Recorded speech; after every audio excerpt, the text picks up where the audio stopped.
Hello, ladies and gentlemen. Thank you for joining us today on this live stream, Crit It and Hit It. We're 5 nerdy people playing some D&D. And my camera is doing that whole jittery thing again. That's what I was just thinking. It's like this. We've just put a still image of you, man. He's here, honest. Damn it. Oh. Right. Well, it's fine. My computer will chug away and do its thing, and we'll fix it in post. That's what we'll do. Anyway. As long as we can hear you fine. Exactly. The podcast is all that matters. Speaking of, is everything recording? Just before we carry on. Mm-hmm. Fantastic. So yes, welcome to Crit It and Hit It. It is 7:33 on a Friday afternoon, evening time, where we get together and play D&D. This is a continuing campaign. We are following the adventures of Amy, Airden, Anakis, and Eden, and the associated NPCs that are lovers and friends. Enver, Anakis has Nutkin, Airden has Xander, and Amy has Chenniel. Let's introduce the party and get everyone knowing what is going down. So, Amy is played by Kerry, Airden by Daniel, Anakis by Abby, and Eden by Laura. If you guys could introduce yourselves and just sort of say hi. Creepy. Yeah, Drew freezes. We just hear a children's child. Oh, that's me. Right. Sorry, the kids in the back garden are being a pain. Well, like, he's I'm gonna try and mute it as much as I can. Drew's being taken. Drew, yeah. Am I entirely unheard? Oh, there we go. Yeah, there we go. You're back. Back now. Oh. Okay, where did we get up to? Introducing us. Yeah, and then you disappeared. Another screen. Okay. I carried on talking. Oh, Alright, so yeah, if we could introduce ourselves. I'm Drew Murray, the Dungeon Master, and with me, as always, we have... I'm Abby. I play Anakis, the Tiefling Druid, and she has a pet squirrel named Nutkin. We've gone off book. What order are we going in? I'm top left, so... Hello, I'm Daniel from D.Taylor Woodworking, and I play Airden, the really cool, awesome, and handsome Bloodhunter elf. I'm Kerry. I'm playing Amy, the human paladin, the bright, happy, cheerful, everyone's best friend. And I'm Laura from Dark Moon Dice, and I play Eden, the elf warlock. Sweet. Normally what we do when we're starting these sessions is we have what is called a bard's tale. This is a story that one of the characters has told around a campfire or in a tavern one evening. Basically, at some point, this will have been shared amongst the party or from that character to some other person. We get to listen in on that little conversation. And today, the Bard's Tale is being told by Abby, I believe. Mm-hmm. Cool. Yes. So this can be a story from the character's past, or just some extra flavour of the world, a story that character has heard, or just one that they're making up. It can be any of those things, and all of those things. Abby, take it away. Okay, so this story is called The Bear. So I think I was around 7 when it first happened. It sticks really vividly in my memory as a key moment from my childhood. So there was me, there was Vaughn, and there was Tia, and we were all playing out in the woods near the camp. Weren't too far from the huts and things, it wasn't too bad. And it was just like a normal morning, really. We used to play out all the time. So we were playing Vaughn's favourite game, swords. And the aim of the game was for whoever had the sword was on and had to catch the other players. Once the other players had been caught, you handed the sword over to whoever had been caught. That was the aim of the game. So Vaughn was on, and he was running after me, and I was running and running and running. And I got a fair distance away from him by this point. So I was going this way, and Vaughn was following me. And Tia came from this direction, and she tripped me up. I hate her for that. I used to hate her for that. Anyway, so she tripped me up and I tumbled. I kept tumbling and tumbling and tumbling. And I suddenly stopped and I was just angry. I was so angry that she'd done it. I'd got so far away from Vaughn. Anyway, I tumbled into the wildflowers and stopped. And I just suddenly felt some sort of primal rage from within me. There was sort of a deep growl that came from like the bottom of my diaphragm, and it was sort of a noise that I've never really made before. It was a bit strange, but it didn't frighten me, and I felt quite comfortable with it. So all of a sudden, I started to get a tingling sensation in first the tops of my fingers, and then it moved up my hand, and then up my arm, and up my shoulder, and across my chest, and into my head, and then all the way down to my feet.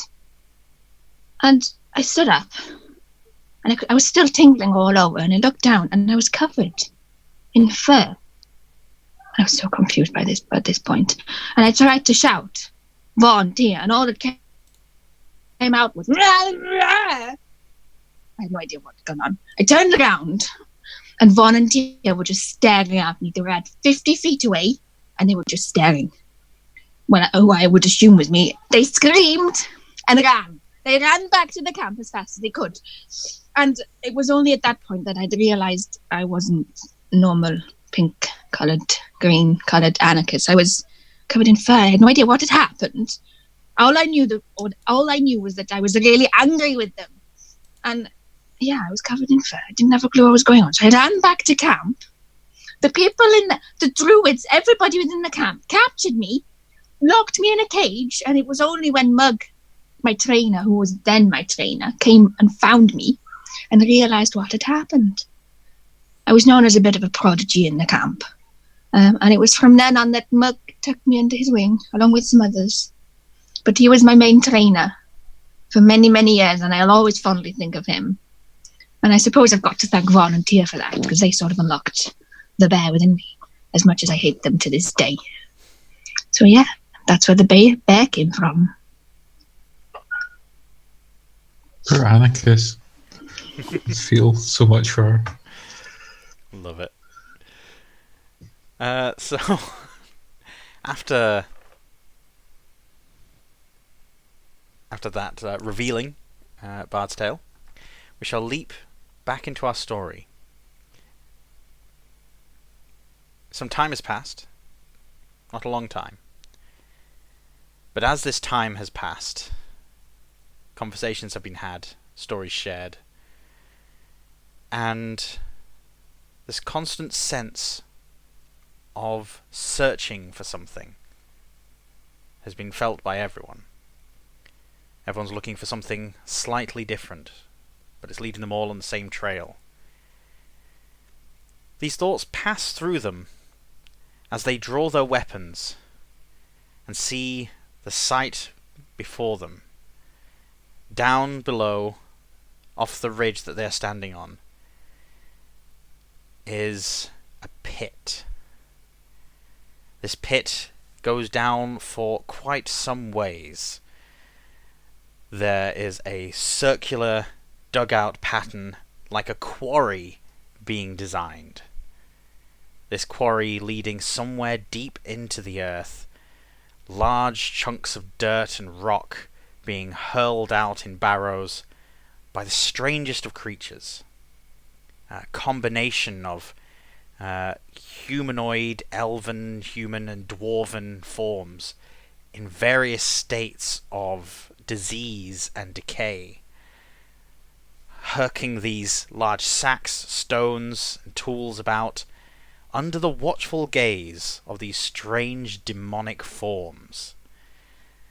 It has been 3 days of Airden tasting the air, getting his footing, following every clue that he could. And he finally managed to track down where Lurgas went. It is here. This is the site that is in front of the party. And they feel that they must act. But how do they act? It's now up to you guys. What do you want to do?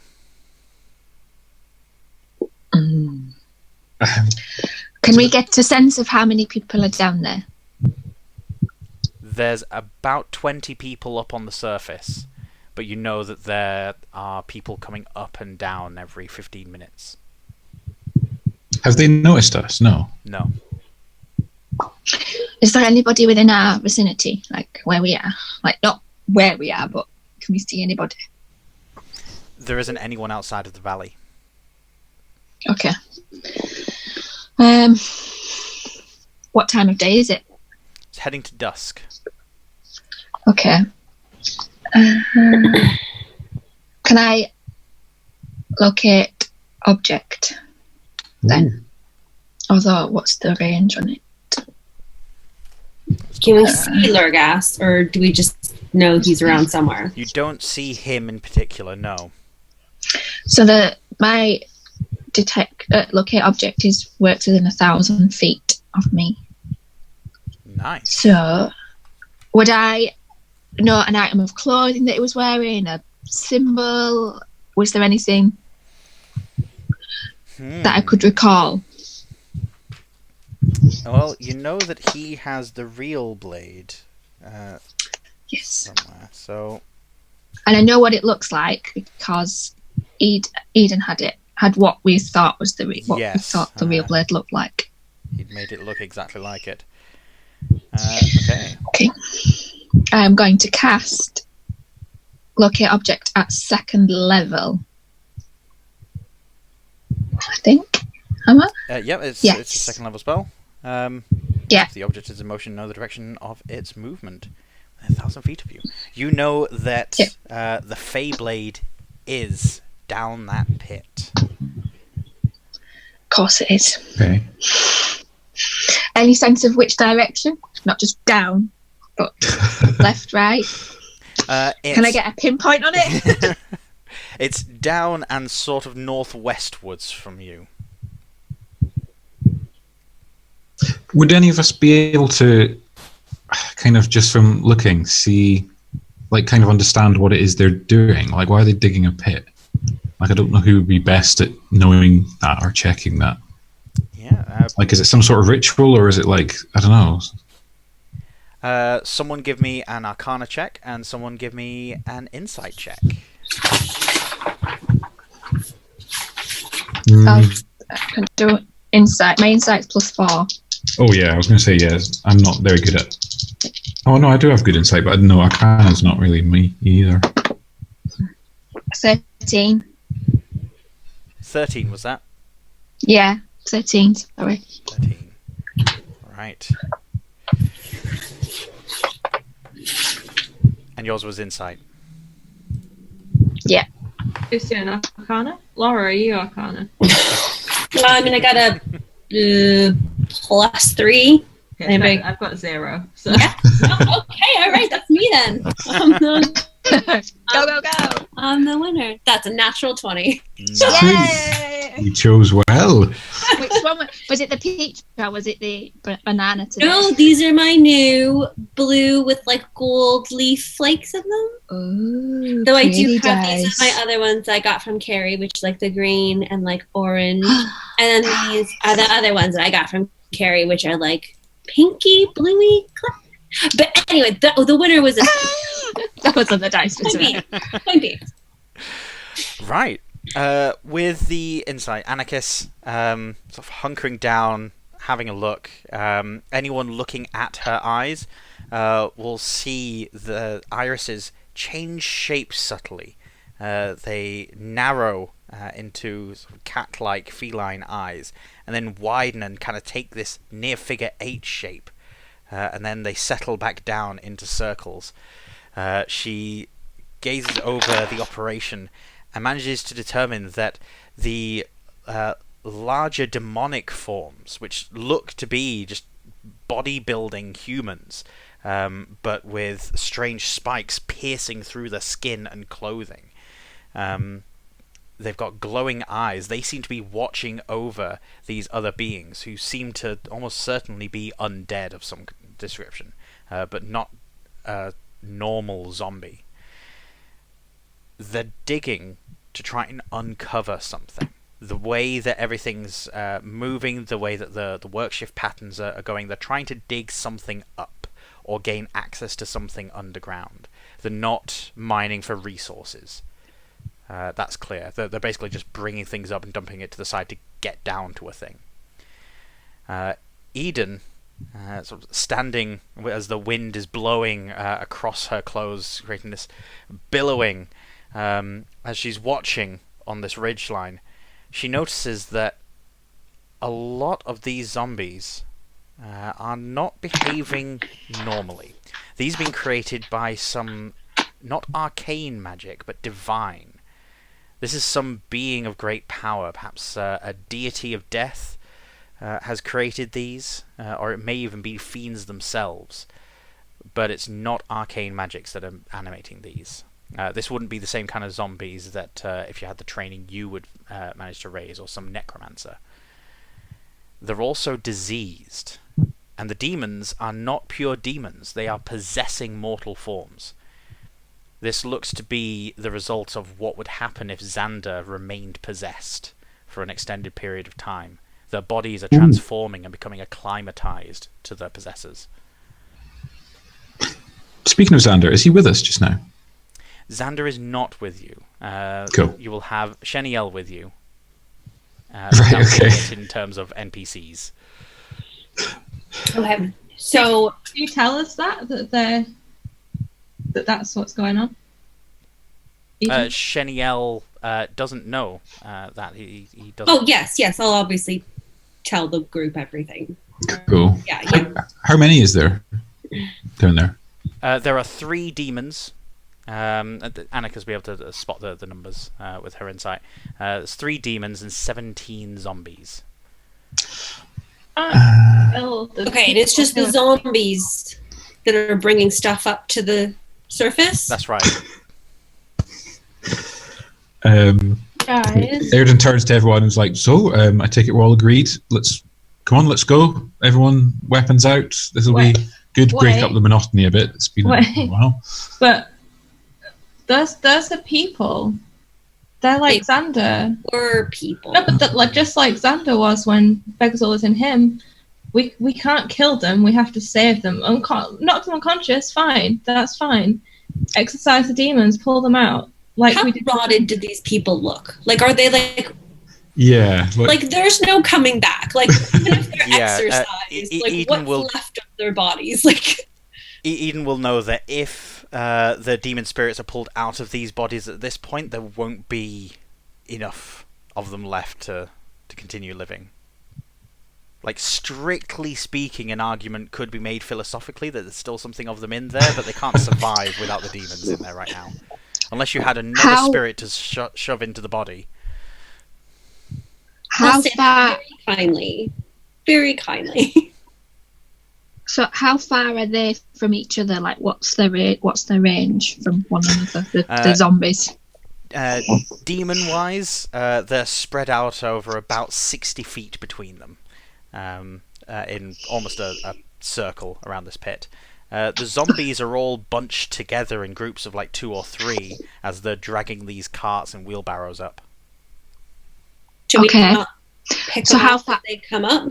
Yeah, or how far is one group of zombies from the other? Like, what's the distance? It tends to be about 15 to 20 feet between groups of zombies. Okay.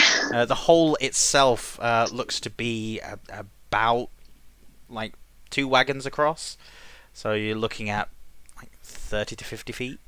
That's not a huge hole. Okay. I was thinking of a bigger hole. How deep is it? It's not that deep, right? It looks to be going quite deep. From the angle that you're at, you can't see the bottom of it. Right, so we can murder people up top and the people in the pit won't see us, is what I'm asking. Yes, that's right. That's all I wanted. Okay. You mean peacefully put people to rest? Sorry, not... Yes, how would you deal with it, Amy? What are you suggesting? I mean, I would deal with it of getting the demons out and letting them die in their natural human or whatever state. But that will probably take too long. I get that. And would probably be very painful. Yes. I mean, all right, fine. Quick and as painless as possible. Absolutely. Awesome. Yep. Airden's got his crossbow out. Painless as possible, Airden. No pulling fingernails off. No, like, bow, like crossbow People someone like to with the a ground. crossbow. Quick No, and painless. that's fine. That's fine. What's Airden has really good range on his crossbow, and he's quite a good shot with it. He could just stay up here and just start picking them off. Speaking of, Airden, could you Hello. give me a perception check, please? Yes. 16. 16. Yeah, I get +5 now on that. As you are discussing the best course of action, the hairs on the back of your neck prick up, and you can That's hear pretty sense. this Where is it? beating in the wind, like gigantic bat wings. Oh no.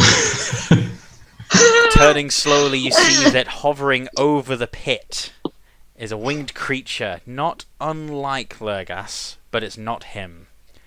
And he initially looks over the zombies, then looks up and scans the horizon, and looks in your direction, but you're not clear if he's seen you yet. Shit. Everybody stay really still. Roll for initiative. Don't move. Oh fuck. Yeah, I've just like frozen in place. It's like a snake. 13, Drew.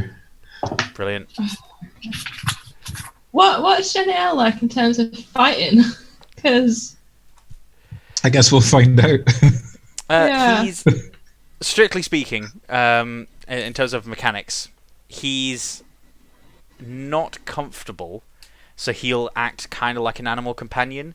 If you spend an action telling him exactly what to do and who to go for, okay. over time he'll get more confident and capable of doing things.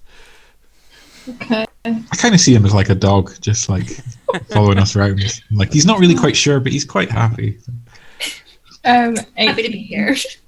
18 on my initiative. 18. Abby? You're muted, Abby. 9. 9. And Laura? 11. 11. And so it will be Amy and Chenniel, then the demons and whatnot, and then everyone else. Airden, Eden, then Anakis. Do we get a surprise round? No. So sorry. before everyone acts, I would like you all to make a stealth check. This will be essentially retroactive. This will not something that you get any disadvantage on. Okay. Oh Okay. no! This isn't good. I mean, crit fail, natural one. I mean, Oh shit! Oh no! It's even worse us saying our numbers. I get a +1. Oh dear! But the guy with crit fails on yeah, that's fine. I'm a paladin. Yeah, I rolled weirdly high in it. So I'll take it. What was Airden's result? 14. 14. Anakis? 8. 8. I don't have any plus to my initiative. It's really annoying. Stealth. Was that stealth or initiative though? Oh, initiative was 9 before. Yeah, so there was a stealth That's was an my- 8. Stealth was an 8. Okay. Eden? 14. 14. Right. Anakis and Amy, you two, while hunkering down close to the grass with Airden and Eden, both of them having taken the lead, their elven senses warning them to danger just a hair before everyone else's, they drop down. And then, Airden and Eden, you'll notice that Amy and Anakis, almost reflexively, have leapt back up to drag Chenniel down into the hiding place. And then this creature extends its arms and wings, points, and lets out a shriek. Ah, shit. Amy, you are first in the initiative. Oh, Wah, wah. right. We're gonna die. How far away from me is it? It's about 100 feet away. 100 feet. Oh, God, right, okay. Everything I have is really close range. Oh, God, right, okay. I will I don't know. I don't have anything that far away. I'm just going to have to... I might tell... Right, do I think that it's going to have, like... He's going to be able to hit me with something from here, or he's going to have to get closer? He Like, doesn't have do I any think- obvious ranged weapons. But magic-wise, have I got any sort of idea of... If you want, rather than relying on the quick glimpses that you've had, you can spend your action to do a religion check. Properly No. identify what this thing is. No, it's okay. Right. I'm Eager gonna... for that info. I'm just gonna ready an action for if he gets close enough to attack him. I'm gonna ready an attack action. Okay. And I'm gonna tell Chenniel to, like, take cover / get behind me. Okay. In that case, Chenniel will nod, place a hand on your shoulder as he steps behind you, and then there's a brief flash of light, and as the light recedes, you see diseased faces inches from yours. What? The rest of you see that Amy and Chenniel are now next to the entrance of the pit. Oh, Why? shit. Why? What? What are you doing? I'm gonna just turn around. We're going to... Like, would you tell your boyfriend to knock it off? This is why Drew was worried earlier, because he remembered that this is the session where he kills everyone. Oh no! So, Amy, you still have your action. You've not done anything yet this turn apart from just say to him to stay behind you, and he has stayed Right. behind you. Can I turn around and snap at him? Like, what are you doing? I apologise. I simply read the situation wrong. How is this state? Right. Okay. Cool. I'll attack something that's near me then. You essentially teleported into the middle of a group of 5 zombies on top of a wheelbarrow. Did he just like crit fail understanding what that meant? Or what happened? Right. Okay. I'll attack the nearest zombie then. All right. Which weapon are you using? Your Longsword. longsword. Right. Go for it. Okay. 24 to hit. No, Definitely. 23 to hit. 23 still hits. Yep. Right, these are zombies, but I don't think I'm going to smite on this one just because I want to check like how hardy they are. I don't want to be wasting smites on like really easy things. Okay, so right, that'll be 6 slashing damage. 6 slashing damage. Right. And second attack, because I attacked twice now. Yeah. He survives this attack. The first one. Okay. I will go again on the same guy. Alright. 20, not natural. That hits. 11 slashing damage on that one. 11 slashing damage. That's 17 damage total. Slashing damage with your weapon. Coming to your senses on top of this wheelbarrow, you slash with your sword twice against this tall human guy. He's got this strange growth happening around his eye socket, surrounding the eye itself, so he's blind in one eye. At least he was until you split open that bit of skin. You see this yellow pus drain out. And he lets out a low moan as his jaw unhinges and drags itself to the side. He then is knocked to the ground with your second blow, but he's still alive, and he's slowly picking himself up, the one eye that you can see rolling back into his head.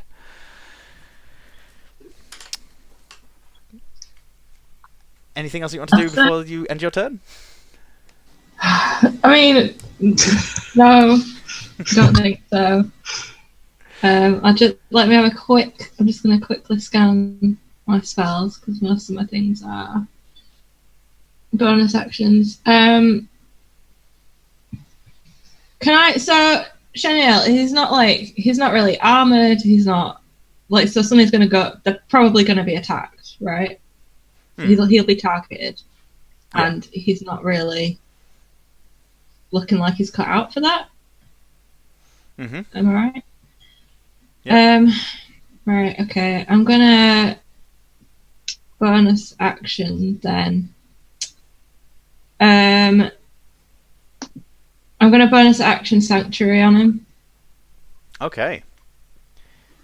So as long as he doesn't mess that up, he's fine. Or at least better protected. Fuck's sake, right. No, okay, I'm gonna do something else. Wait, can I change that? I didn't mean to suggest that I'm going to make him No, mess it you're up. right. I didn't read the end of the spell. Right, can I change that? You can if you want to. Like I'm not. No, well, I'm not out to mess up your sanctuary. I'm gonna swap it for Shield of Faith instead. Oh, okay. So he gets +2 AC Nice. for the next 10 minutes.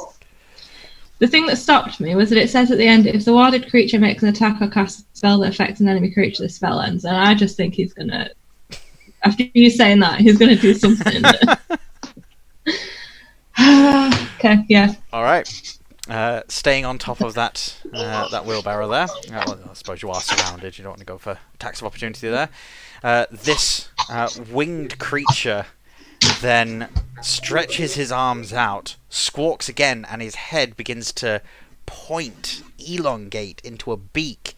His hands and wings join together, and you can see tendons snap out between the two as they join up. And he thrusts himself forward, shooting at high speed towards the people still on the ridge. So Eden, Anakis, and Airden, you now have this creature bombing towards you at high speed. He covers 80 feet in the space of a few seconds.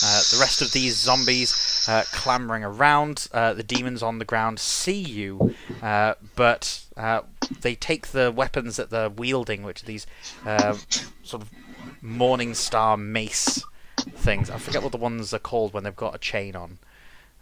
But them. Flail. There we go. So they've got these flails, they're standing by the side, and a couple of them just sort of fling the flail over their shoulder and stand and watch everything that's going on. The zombies hoarding around you, with 5 of them clawing at you. What was your armor class again? 19. 19? Yeah. With 5 of them clawing at you, not one of them manages to get through your armor, but more zombies are approaching, getting closer and closer. You're able to constantly swivel around back to back with Chenniel, and in combination with that and the shield that you've cast on him, both of you are basically covering for each other. No one's able to land a hit.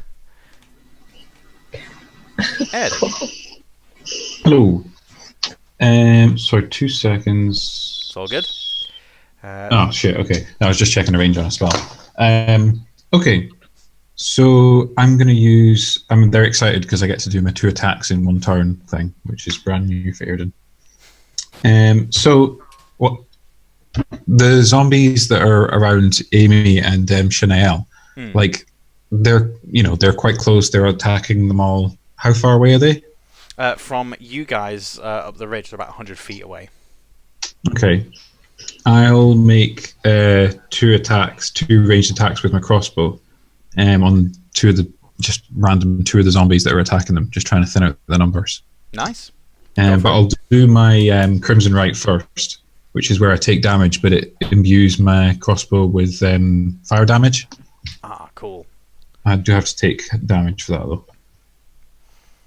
Yeah, lowers your point total if memory serves, doesn't it? Yeah. Oh crap. Okay, well 10 for the first one. Does that even hit? Doesn't hit, no. Shit. Oh my god. And 8. Oh well. As you Airden was so excited. Close your hand around the end of the crossbow so that the bolt draws blood as you pull the first trigger, lighting it on fire. Too much of your hand is covering the hole to begin with, and so the bolt just sort of like lodges in that bit between your thumb and forefinger. Oh, don't. You pull it out, throw it to the ground, quickly reload another one, aim and fire, but unfortunately the pain in your hand is causing a tremor, and this creature being so close, just 20 feet away from you, zooming through the sky towards you, is a bit of a distraction. So neither of the bolts find their target. You need to move anywhere? I don't know. Just curl up in a little ball. I don't know. No, I'll just stay where I am. Okay. The ridge that you're on will have a small amount of foliage and rock cover as well. Think the bit in Fellowship of the Ring where they have to hide from the crows before they go into the Mines of Moria. If it gives me any advantage, like, I'll take cover. But I don't know how mechanically that works. Yeah, you can go. But yeah, if I can do anything to try and take cover from this big flying thing. Yep. Okay, so you run under a massive rock. Eden. Right. Can I tell where the big, massive flying thing is? Is he like it? She? Like looking at someone in particular, like headed towards someone in particular, or? What would your passive insight be? So if you rolled an 8, what would the insight score be? 9. It would be 9 in total. You're able to discern that it's not you, so it's either Airden or Anakis that it's going for. Okay. I'm gonna just back away from them. Use my movement just to move away from them. But I'm gonna shoot at it. So okay. So I'm gonna do that. Okay. How far away is it now? 20 feet. Just 20 feet. Ooh. Okay. Yeah. It caught up quickly. Yes, it did. Yes, it did. Okay. Okay. Do you know? I had one thing prepped, and now it's closer, and now I had a plan, and now my plan has to change. Let's see. No. Okay. Sorry, I don't actually have that much. Okay. No, I'm gonna go with the Eldritch Blast, which now shoots 2 beams. I know, fancy, right? Not so basic Warlock anymore. Nice. Right. Yeah, I'm gonna shoot both beams at it. Nice one. Okay. Make your rolls. 23. Definitely hits. Okay. And then that's 2d10 damage. 10 damage. 10 damage. Yeah. All right. And is that with just the first bolt? No, that's both of them. That's both of them. 10 damage. Yeah. Okay. Each bolt does 1d10 damage. Ah, I see. So yeah, as you fire your Eldritch Blast from your hand, it scorches through the air and strikes this thing in the chest. You can see the beam scrape along as it continues its flight. You are definitely harming it, but it seems to ignore and push through the pain. And there's this slight twitch in the corner of its mouth that makes it seem like maybe it's enjoying the pain. Okay. Kinky. Can anyone heal? Like, out of meta thing? Yeah, it might be like a heal them to hurt them thing. I don't know. Anakis. I feel like I've got to bring the big guns out now. So it's a new one. Call lightning. Holy crap. Okay. So a storm cloud appears in the shape of a cylinder that is 10 feet tall with a 60-foot radius, centered on a point you can see within range directly above you. Oh, so it's directly above us. So I don't want that. I want it to be in front of us, like 30, 40 feet from us. Yeah, when you cast a spell, choose a point you can see within range, and the range is 120 feet. Okay. So how far is Dragon Boy from us? So this flying thing. You mean? Yeah. Well, it's 20 feet away from you. Oh shit! It's after me then, isn't it? All right. Well, 20 feet from. Well. Okay. Shit. Well, 10, 15 feet from me then. Okay. Because then I can do it, and it's if the creature is within a 5 foot distance from that point, then it can get damaged. Yeah. So the storm cloud. It's doing that thing. It's doing that. Yeah, you're doing that thing where you're making me question my choice. I was about to say, yeah, he's doing that little kind of DM like, kind of smirk, going, oh, okay, sure, yeah, we'll do this. This isn't going to work, have it? Divine magic or something. Something I've not thought of. The storm clouds appear above you, but the lightning can hit within 120 feet of you. That's the clarifying thing. Right. I was just making sure. Okay. Double checking there. So it's a dex save of 15. He's probably going to whoop that, but yeah, let's give it a go. I was just wanted to make sure that if you cast it, did you need to pick a point like 70 feet away from you so that it's not going to get you within its 60-foot radius? No, the 60-foot radius is just the cloud. Oh, so if it was behind, so would it be better going behind it? So it's not going to get us. No. What I'm saying is basically you call this a cloud. It's above you specifically, but anything within 120 feet of you and this cloud can be struck by lightning. You're basically pointing, and lightning comes from this cloud. So I can get people down there as well. Yes. Because once it's there, it's there. I think I can keep using it, can't I? You can concentrate on it for up to 10 minutes. 10 minutes. That's fine. Yes. Right, let's do this. Please don't save. Yes. What's the save? Is it dexterity? Did you say? 15. Got a 4. Yeah. Okay. Sorry, guys. I've just screamed in all your ears. I'm sorry. Right. 3d10 damage. Okay. Right. New dice tonight. Come on, don't fail me now. Oh no, sorry. Oh yeah. Right. Holy shit! Rolls 3 9. Ah! Oh, dude. 27 points of damage. Yes. As Eden pulls her hand back, the eldritch blast having scorched along this thing's chest, and it gives that little smirk and a self-satisfied closing of its eyes as it's zooming through the air.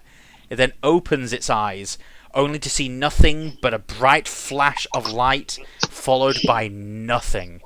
It then careens out of the air and crashes into the ground, smashing one of the boulders on the ridge, and it lays there in a smoken hole of its own making.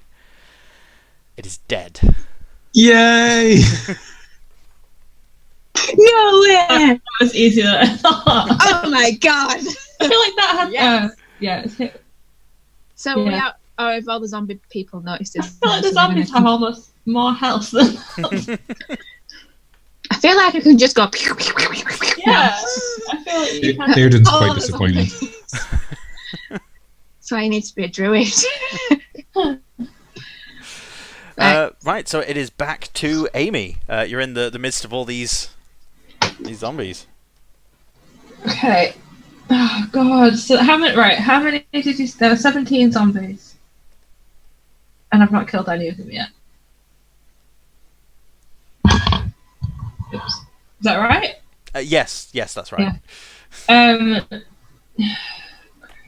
Right. You know, if a spell says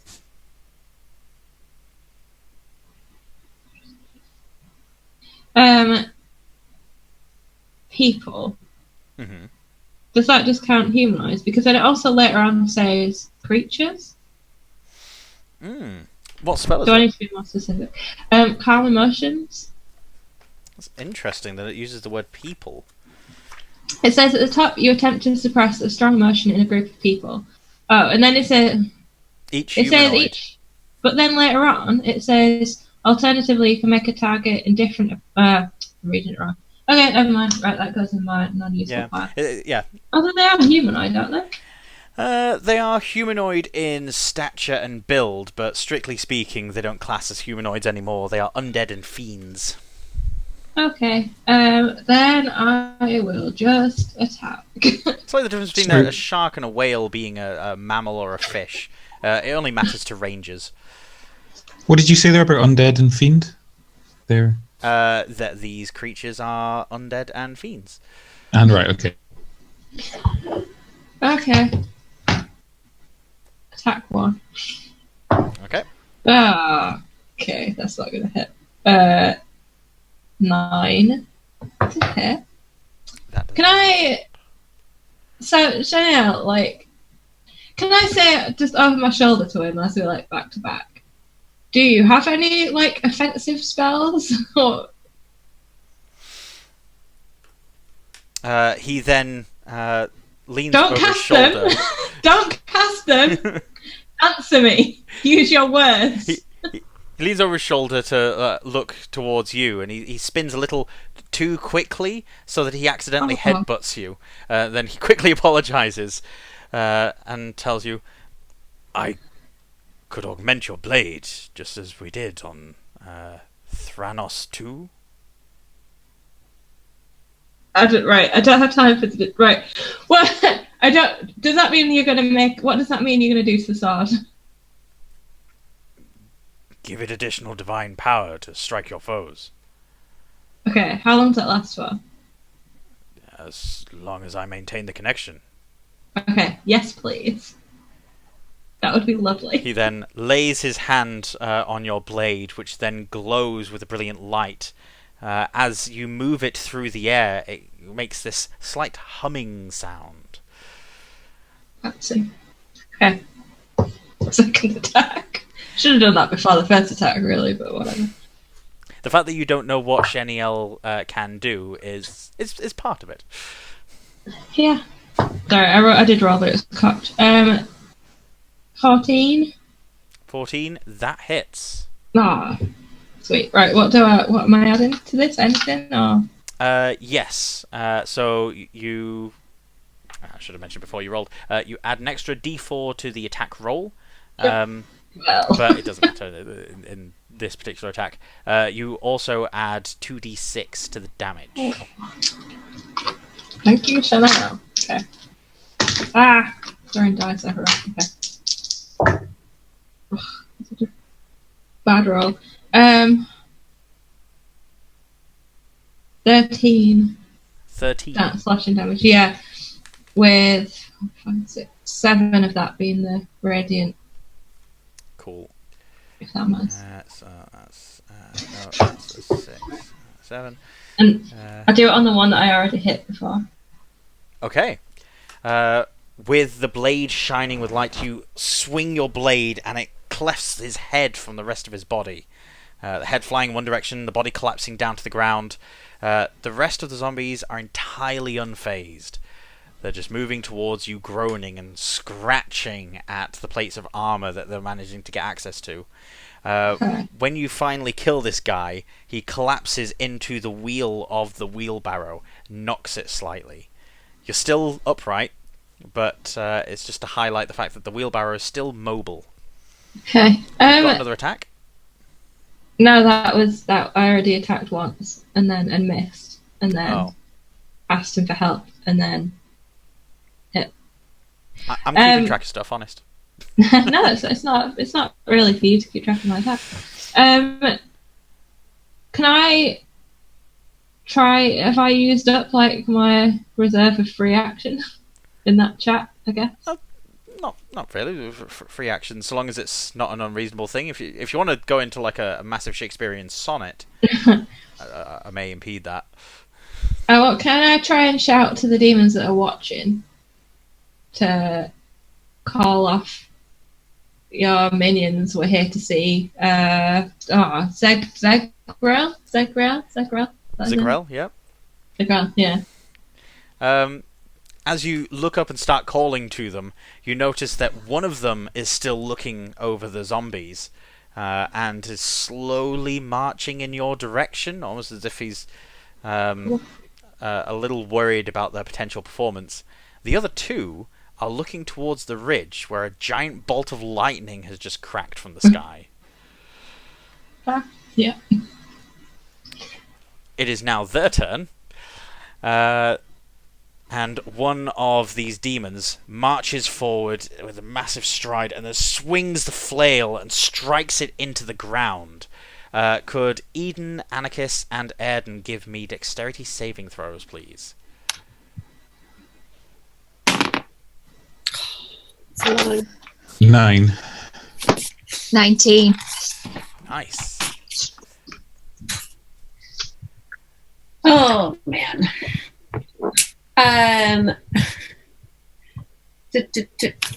That's okay. So it's a natural 1, but then plus a 1. So Okay. yeah. Airden, seeing a demon crash into the ground, sort of pokes his head out from a rock, spots Eden sort of recentering herself after blasting it with her Eldritch Blast, and then as their eyes meet for a moment, both of them fall into holes, fissures that have opened up at their feet. The ground rumbles for a few seconds and then stops. Anakis, you feel this rumbling and then see that the ground has split. 2 of your feet spreading apart until you're almost doing the splits. It's painful. Quick. But just hold it. You can dodge to one side or the other as this fissure opens up, but the ridge that you were on is now pockmarked with these long slivers of pit. I'll go to the left. Okay, so you're closer to Airden than Eden. Speaking of which, it Good is choice. now... oh, wait, no. Zombies. Now that there are more of them, they're able to get through that 19. So that is... trying to recall. Let's just go with it anyway, and we'll deal with it later. Could Amy make a Constitution saving throw? Sure. That'll be a 5. Alright, as more of these things are crowding around you, they're knocking the wheelbarrow back and forth. It's starting to rock on its rests, and as it tips forward, one of the zombies reaches up, grabs your pauldrons, and scratches against your neck. You can feel the taint entering through your bloodstream. You take 5 slashing damage. Okay. And you also have something flowing through you. It's not a disease. It is a disease. I'm immune to diseases. That's what I was worried about. God damn it. Yeah, paladins. After a few seconds of feeling this stuff going through your blood, you feel this invigorating fire burn through you.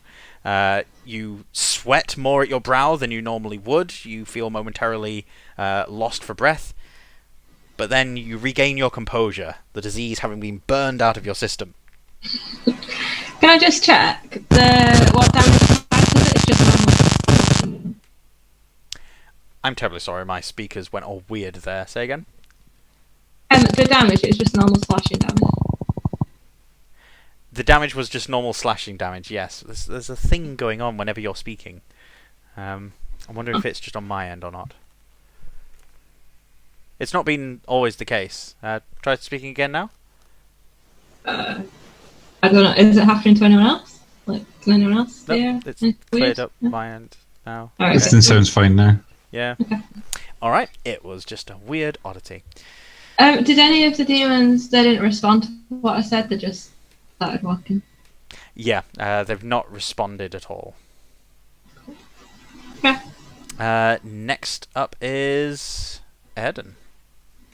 So you are currently 15 feet down a ravine. I see. A very narrow ravine. You're able to brace against either side of it and climb up. So what's below me? Not just like, oblivion. Like it's just No. It only the goes bottom of the down for ravine. another 5 feet or so, and it tapers to a point. But you can still feel the ground kind of rumbling a bit. Guess I can't see any enemies or anything like the top of the pit or the top of the ravine. If or you wanted to anything. climb out, it'll just be an athletics skill check. Yeah, I guess I'll just try and climb out. Okay. Athletics is not his strong point. 8. As you're scrambling to get out, you grab onto what you think is a solid rock, which then falls loose, and you slip back down to the bottom of this ravine. Can Yep. I? Oh no! It's not you quite yet. I It's have- Eden next. Oh fuck!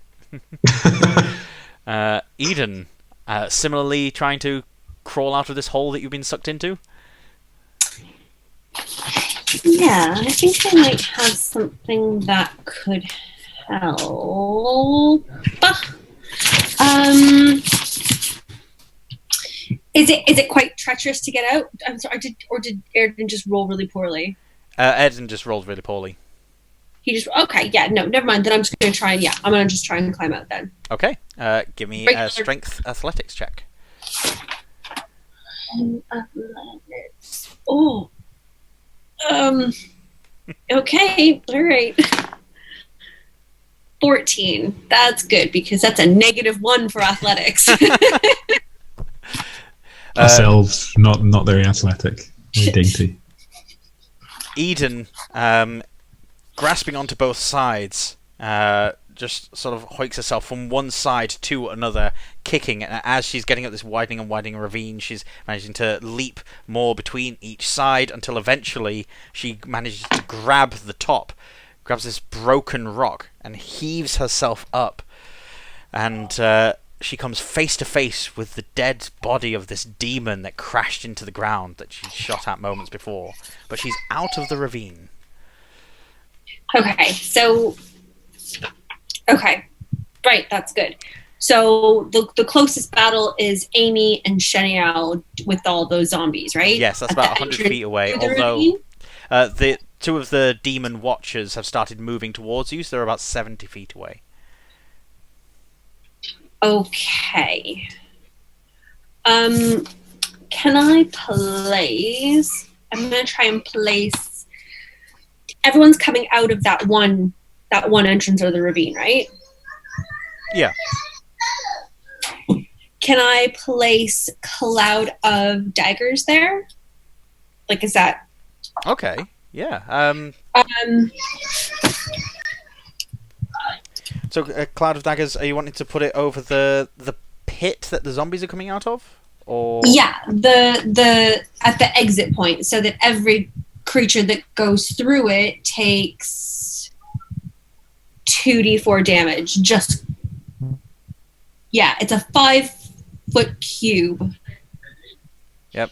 Yep, and then anyone that comes out of that is going to take. Oh, sorry.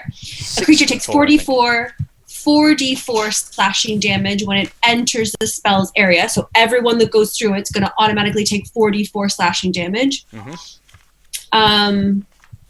And then, it's actually 6d4 damage because I'm going to cast it at the third level. Yeah, yeah. Sorry, that was. No, sorry. Especially with warlocks, like having to cast them at that higher level, it can get fiddly. But yes, that's 6d4 slashing damage that they'll be taking. Yeah. So at the entrance, maybe catching some of the ones that Amy and Chenniel are fighting, but everything that comes out of there should automatically be taking 6d4 slashing damage. That's what I want to do. Okay. Yeah. That's it. With the distance between you and the pit, you'll be able to get close enough if you move towards it. You've still got some movement left. But you'll need to move essentially off the ravine. You can slide down the ravine with an acrobatics check. Sure. Whatever's going to get me, because it's a 60-foot. It's a 60-foot range, but whatever gets me into that 60-foot range, obviously. Brilliant. So make the acrobatics check. Make it with Okay. advantage. Okay.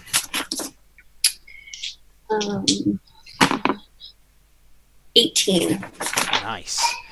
As you approach the edge, Enver sort of sneaks his way out of a pocket at the back of your coat, stretches his limbs out and grabs onto the edge, and almost like gives you a little nudge off. And as you leap over the edge of this ravine, he extends his arms out, almost like an abseiling wire, and you swing down, strike the side of the ravine, and then abseil down the rest of it, almost at a run, while he's handling that part of it. And as he releases his fingers, you're able to jog an extra little bit, and then throw your hands forward to cast this spell. Tiny slivers of glass flying out of your hand and shooting the rest of the 60 feet past these two demons and settling above this pit, swirling around, and then stopping and turning so they're invisible. And they hover in place. Anakis. I am going to try to reach down to Airden, if I can, and cast Spider Climb. Right. How far down is he? 15 feet? Yes. Can I see a stick anywhere?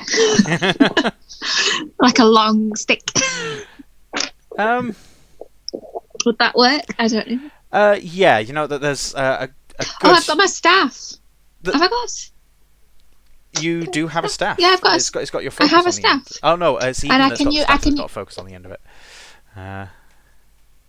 But I yeah, take it I can't do anything. Sorry, I take it I can't do anything to help out. Like it's not my turn, so I can't.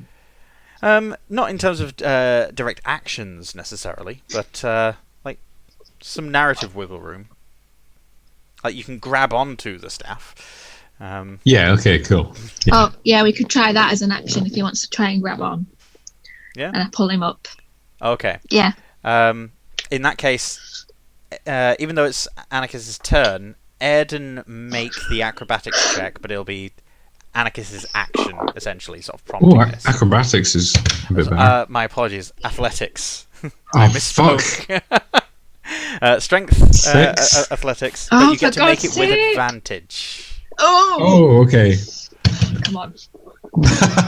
Crit 1 on the second one. Oh my god! So 6. This is not Airden's strength, okay? He's very, willowy, kind of, has a rapier. Abby, He's would not you good mind at climbing rocks. with advantage making a dexterity saving throw?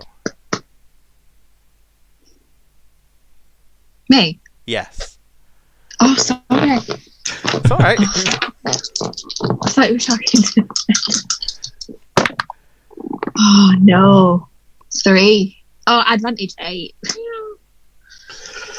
Airden, as he slips with his footing, the weight of him pulling down on this stick, you don't react quick enough, and you are also pulled down into this ravine. For God's sake. Okay. I've got a spell I can do next turn. It's alright, providing nothing happens between now and then. Amy, Chenniel, you've got your lit up sword. The zombies are hoarding around you. You've now attracted all 16 of the remaining zombies. They are surrounding you. They are 3 deep, clawing over each other, moaning and trying to rock this wheelbarrow that you're standing on. Okay, I'm going to say it off my shoulder to Chenniel. I don't think we're going to be able to get through these. Are you able to, pop us back up there? Or away from here? Just out of this situation? Tell me where we're going before you say it. 'Cause I'm too weary for the translocation, but I could fly us out of here. yeah, let's do that. That's cool. Okay. He grabs around your waist, looks directly up, and then kicks off with his legs. And as you guys are about to fall back down to earth, massive spectral wings shoot out from his back, thrust downwards, and you shoot up into the air a full 60 feet. As you are being thrust up into the air, all of the zombies try grasping at your ankles. One of them managing to get you, doing another 5 slashing damage, and again you feel this burning sensation as your body ejects the disease that would have been carried across. Thanks. That's cool. So you are now at 60 feet in the air, but still it's away from everything else. These creatures now are clambering on top of the wheelbarrow, reaching upwards and starting to climb on top of each other. They've managed to stack 10 feet high. The demonic creatures marching forwards. They spot Airden, who's now a lot closer to them. They march forward another 30 feet, so they're now 30 feet away from Airden. And again, one of them swings his flail, smashes it into the ground. The other one swings his flail in a circular pattern above his head, and then flicks it down forward towards Airden. Airden and Anakis, I need you guys to make dexterity saving throws with disadvantage. Oh dear. Airden, what is your armor class? Oh, Sorry, I missed that. Was that 12? 12. 12. Right. Airden, Anakis, what was your... Well, I got a natural 20, but then I got a 6. And I got an 8. You feel rumblings again. Anakis' instincts causing her to leap up into the air. She gets an arm on the top, and then she reaches down to help Airden.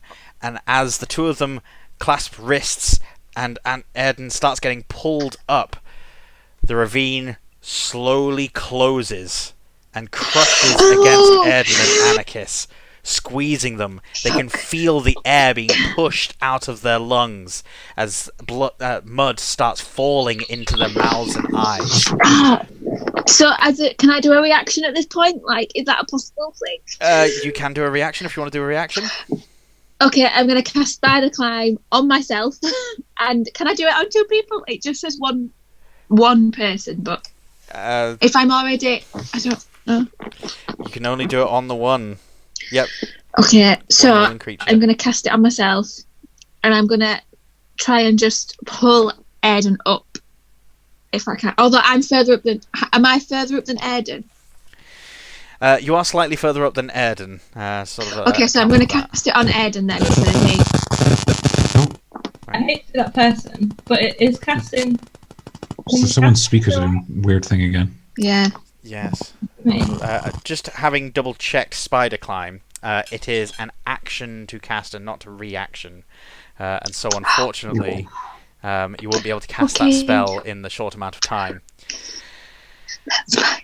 So, the two of you take 15 bludgeoning damage. Hey, okay. You're still alive, unless that knocked you down to nothing. But you are now effectively trapped in dirt and suffocating, so you can only survive for a few rounds and need to dig yourselves out or find some way of getting out of there. Yep. That's fine. No problem. Everything's fine. It's okay. Airden, as this flail swings down, this blade of air shoots from it in this shockwave pattern and strikes you dead in the center of the chest and knocks you flying backwards. I'll need a strength saving throw from you, but you take 7 force damage. Is that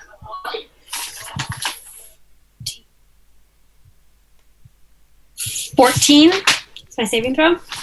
That's more than enough. as you feel this force push against you, you manage to dig your back foot heel into the ground and launch yourself forward, resisting the pressure wave that's put against you. It hurts. It seems to have taken your breath away for a moment. It's like being punched in the solar plexus. But you're standing your ground, and this creature that is 30 feet in front of you gives a slight tilt to its head, as if he was totally expecting you to be knocked on your ass by now. Can I use my reaction now, or do I've never used it right. Do I use it now that I've been hit, or do I wait till my turn? I just don't want to miss. You can use it now that you've been hit. Reaction can be used anytime. Okay. Yeah, I'm going to use Hellish Rebuke then. Ah. Finally, for the at the proper time. And that's at 3rd level, so it does 3d10 damage. Yes. Oh, I suppose. 4d10. That's... Yeah, it's a second level or higher. It's an additional 1d10 for each slot above first. So it's above. Mine says no. Sorry, I mean I like yours better, but mine says above second. I'm sorry. Why am I arguing? Sorry, it says takes 2d10 fire damage for a first level spell. When you're using a slot of second or higher, it increases by d10. So second would be 3d10, and so third would be 4d10. Oh, okay. Okay. No, I'm not arguing anymore. Nope. You're the DM. You're the DM. I am not going to argue any further. That's awesome. Okay. Yeah. Right. So I need to make a dexterity saving throw. Yeah, I was going to say, do I before I start rolling and getting excited? I got a 20. That's a 22 total. No. So I take half as much damage. So you still get to roll 4d10. Yeah, I guess. That's... okay.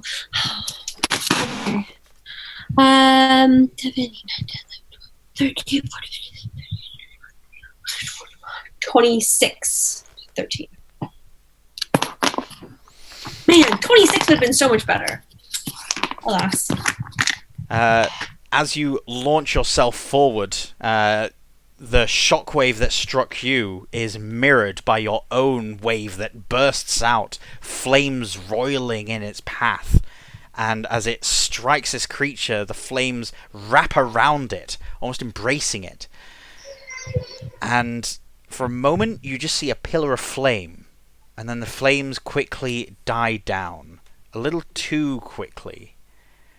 You then see this glint in its eye. It stands up strong and straight, and you realize that it has done nothing to this creature. It is entirely immune to these hellish flames.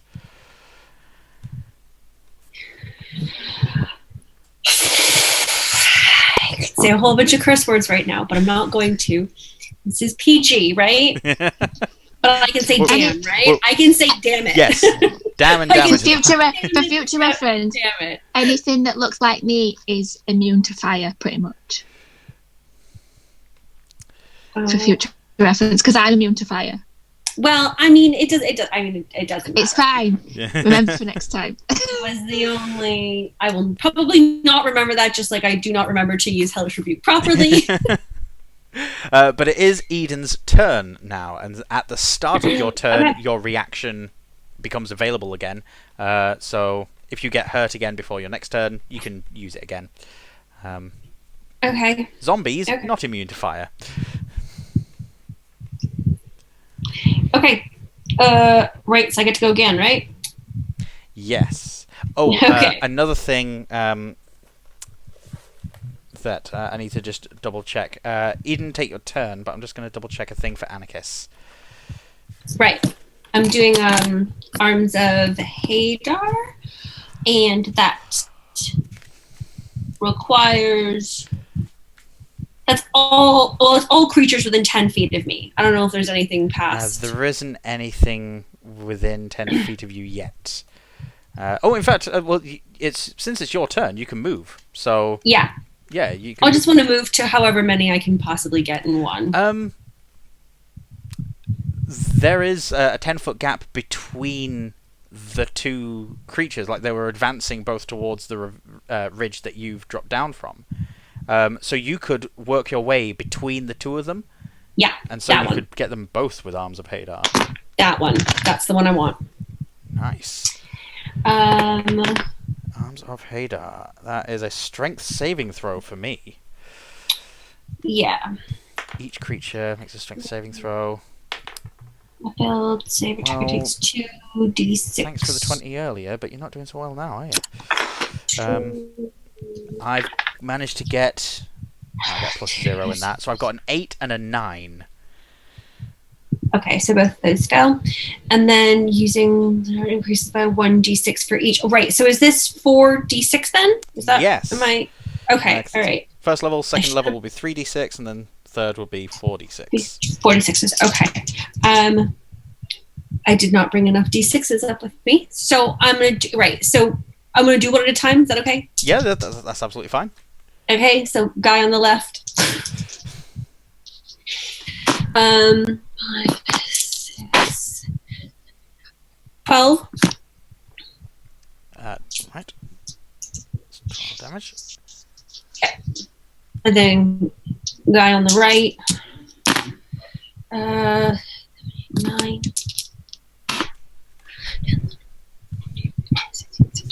19.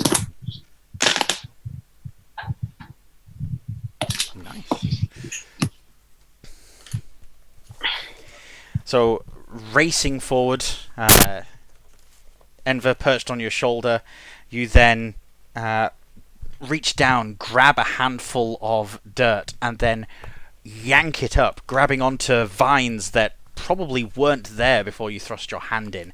And as you pull these vines up like puppet strings and then whip them down, you can feel the strain of this vibration as it moves through the earth, and then more vines rip through the ground, wrap around these creatures, and dig into their skin. And you see these vines pulse a couple of times like they're drinking from these creatures. It is now Anakis' turn. Anakis, I will need you to, before you do anything else, make a Constitution saving throw to maintain concentration on your Call Lightning. You took damage. Yeah, I did. 10. The DC is exactly 10.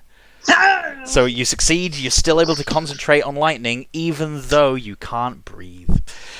So yes, you are currently... Nice. I am going to cast Spider Climb. I'm going to do it. I'm going to cast it on... No, in fact, or do I cast... Hang on, it was one... Where did I see it? Plant growth. If you cast a spell, do you not lose concentration on the other one? Only if it's a concentration spell itself, which I think Spider Climb might be. Can Airden speak, or is he, You can't suffocating speak, and stuff? No. And Cool. that'll be another thing to take into consideration. Any spells with a verbal component, Anakis won't be able to cast, because she can't speak at the moment with the mud in her mouth. So Spider Climb has a verbal component, you won't be able to cast that. Plant Growth, however...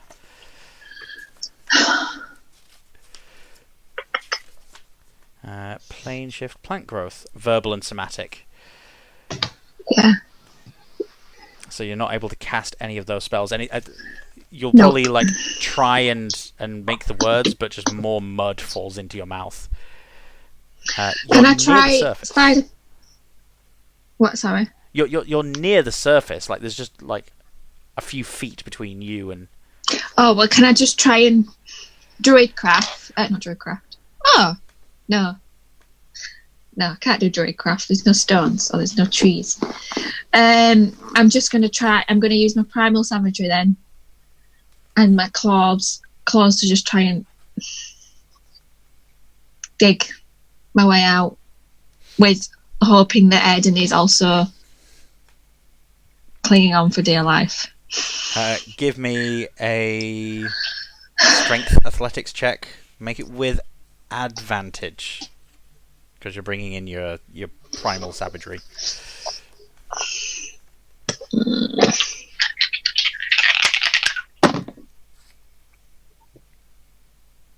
Nope. 6 and a 9. Oh my goodness. Can I assist? I'm going, guys. I'll see you later. For fuck's sake. Um, I'm dead. I'm gone.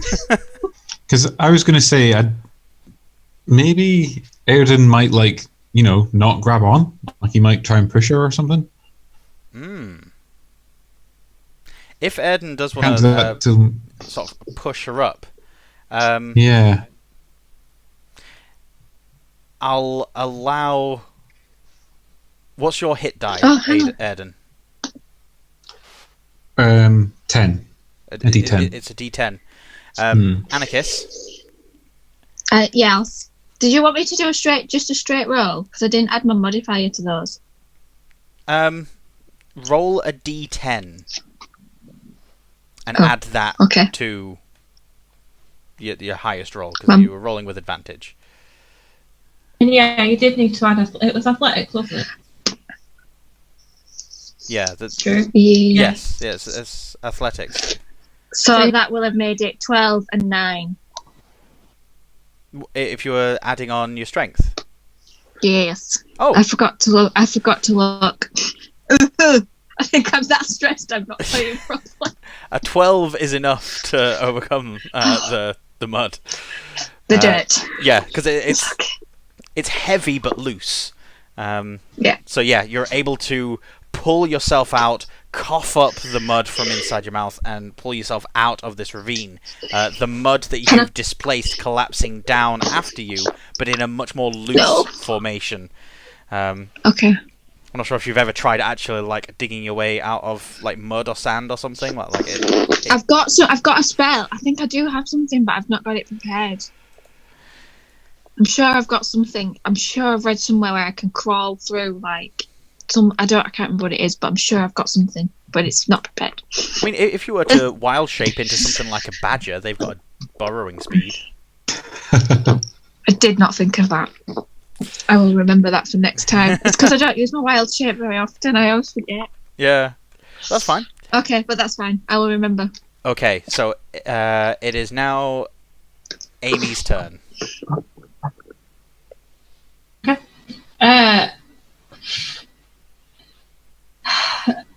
You are 60 feet in the air. Yeah. All right. So what way is Chenniel holding me? Like, he's got his arms awkwardly around your waist. So he's kind of holding you like a kid would hold a teddy bear. okay, so it's like my back's against his front. Yeah. Right. Okay. It's like, okay. Maybe we probably should go and help the others. Can you fly us over there? Of course. And then he turns, angles himself, and leaves you sort of dangling there for a moment before you move. And then there's the forward thrust.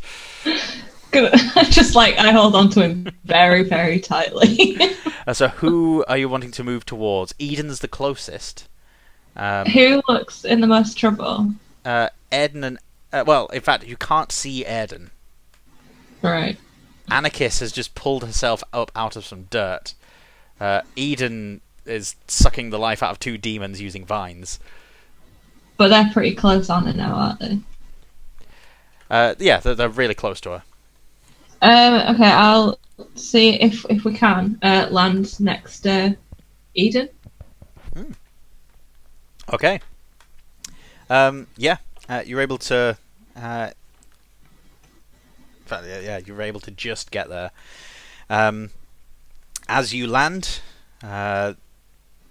Chenniel releases you from around your waist, looks around for a little moment, and then gently pats you on the shoulder a couple of times. We've landed. Yep. That was weird, but okay. And then, so I still have actions, right? You still have an action, yes. You got no movement, so he'll have dropped you. He's got enough movement to get to either Eden or one of these demon dudes, so you can land next to any of those three. Can I land in front of one of them, but between that one and Eden? Yes. So I'm like blocking between them. Yeah. And then I'll attack that one. Okay. I'll go for the most injured. Well, I don't know. Whatever's the closest one, actually. Whatever's the closest one to where we were. That's fine. Make an attack roll. Oh, do I still add 4? You add a d4, yes. Your blade is still glowing. Is it a d4? Sorry, Yes. I rolled +4. Okay. 22 to hit. Definitely a hit. Right, I am gonna. So this is what your smite saving this throws guy. should be looking like. Yeah. I'm gonna smite this guy. Right. How injured does he look? You'd need to do an insight check as an action to properly gauge that. The combat is fast and frenetic. It's difficult to gauge these things without taking a breath and doing so. Right, I'm just gonna level 1 spell smite him then. But he is a fiend, Yep, he is. So you get an additional so I get my extra D8, 8. and I get the D6s from. 2d6s from the holiness of the blade now. Right, so that's a lot of radiant. Okay, I'm gonna roll the. So, do you want it split up?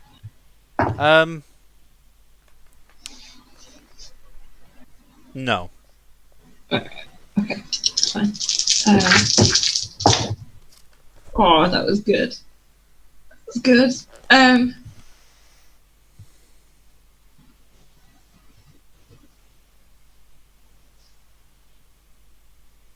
31 damage.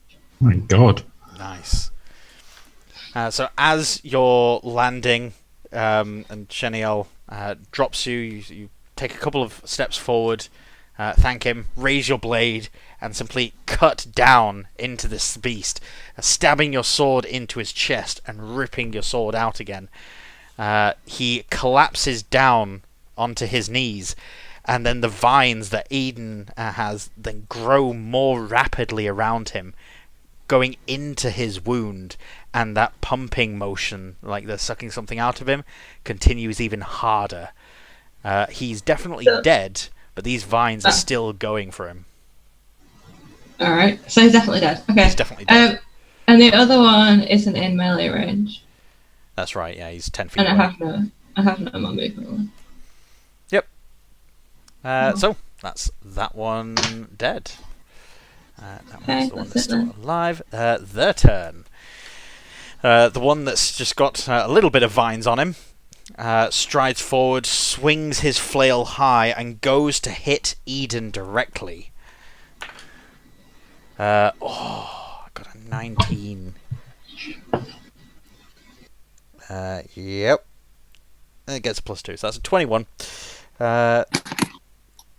Ouch. He swings that flail down.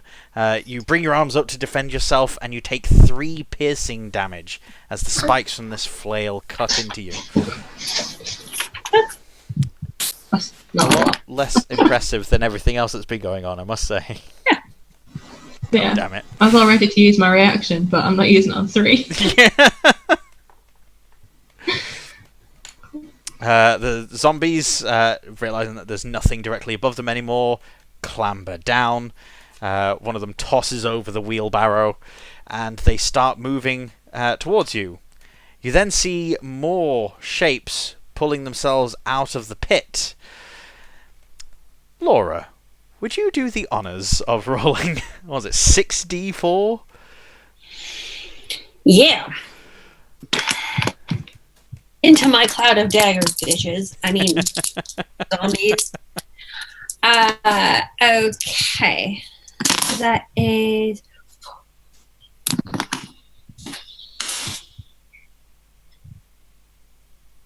16 damage. Nice.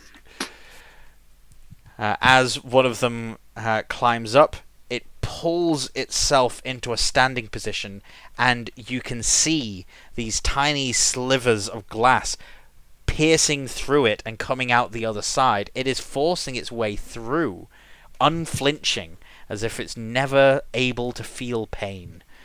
But you can see that it is getting cut to ribbons. It's affecting it, but it's not slowing it down.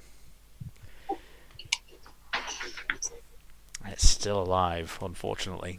You see another couple of heads bobbing down below. That's the end of their turn. So, Airden, you are currently in the mud. Yep. I'm gonna try and get out of the mud. Okay. Another acrobatics. No. Acrobatics. Athletics. I keep saying acrobatics. I mean the strength one. The strength. Pulling yourself that's a up 3. out of the mud. That's a 3. Well, At the end of this turn, I will need you to make a Constitution. Oh wait, no, hold on.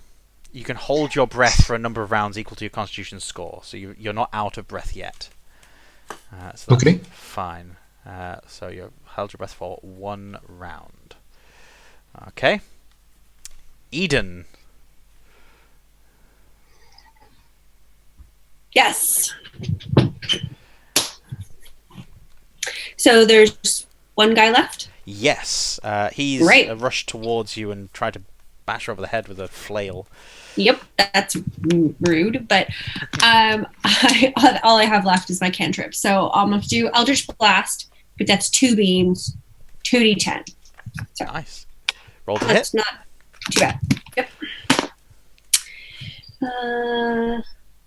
12?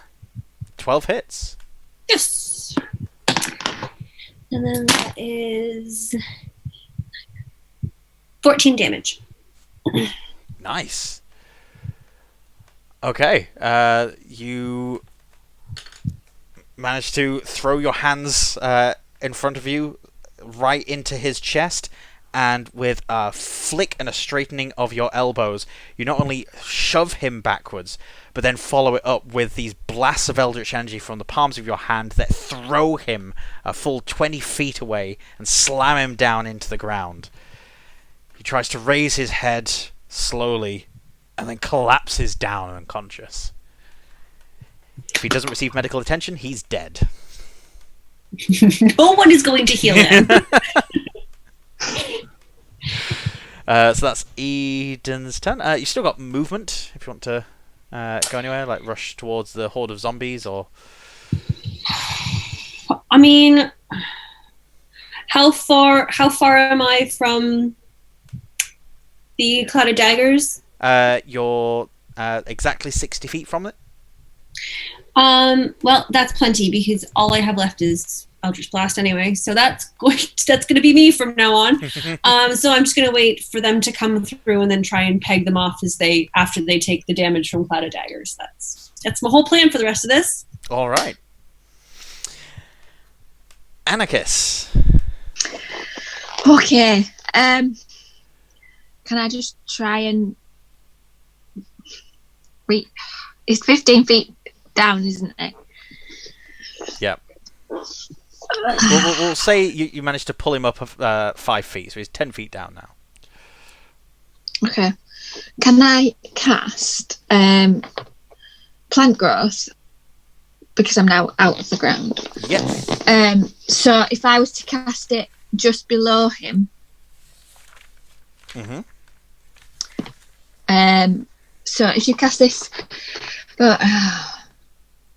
choose a point with. So if you cast this using one action, choose a point within range. All normal plants in a 100-foot radius centered on that point become sick and overgrown. A creature moving through the area must spend 4 feet of movement for every 1 foot it moves. I don't quite understand that. The intended use of plant growth is to slow your opponents down. To make it more difficult for people to move through, but it is strictly growing plants. So I have no objections to you using plant growth and causing a few roots and underground fungus to just bulb up and push Airden out of the ground. That is an absolutely fine use of plant growth. Yep. Cast it at... I think I can only cast it at third, so I'll cast it at third. Yeah, it's a 3rd level spell. But yep, one small mushroom expands underneath Airden, pushes him up through the ground, and he is now breached and onto the surface. Yay! You can cough up mud. You now. are alive. I won't die today.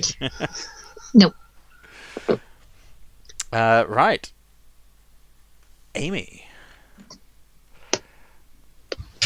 Yeah. Right. Is there one more demon left? It's down at the bottom, isn't he? There's one more demon. He's near the pit with the zombies. How far away is that? He's 60 feet. Well, no. He's the other side of the thing. So that's 80 feet. 80? Yes. Gosh, right, okay. I can't do anything at range from things, so I don't really know what to do. I'm just going to go down to the edge. Are we just going to try and kill all these zombies? Is that the plan? I think so. I don't know. Right. Then I'm going to have to go down to the edge of the zombies so I'm not surrounded. And just start hacking away at them. So, can I get to how far away is the edge of the zombies from me? Sorry, like how far to the closest zombie? Or... Yeah. The closest zombie will be 50 feet away. 50. Right, okay. Just wait, don't go. No, I'm going to move 30 feet towards them and hold an attack action for when they get close. Okay. 30 feet. Hold. Okay. They shamble towards you, slowly but surely.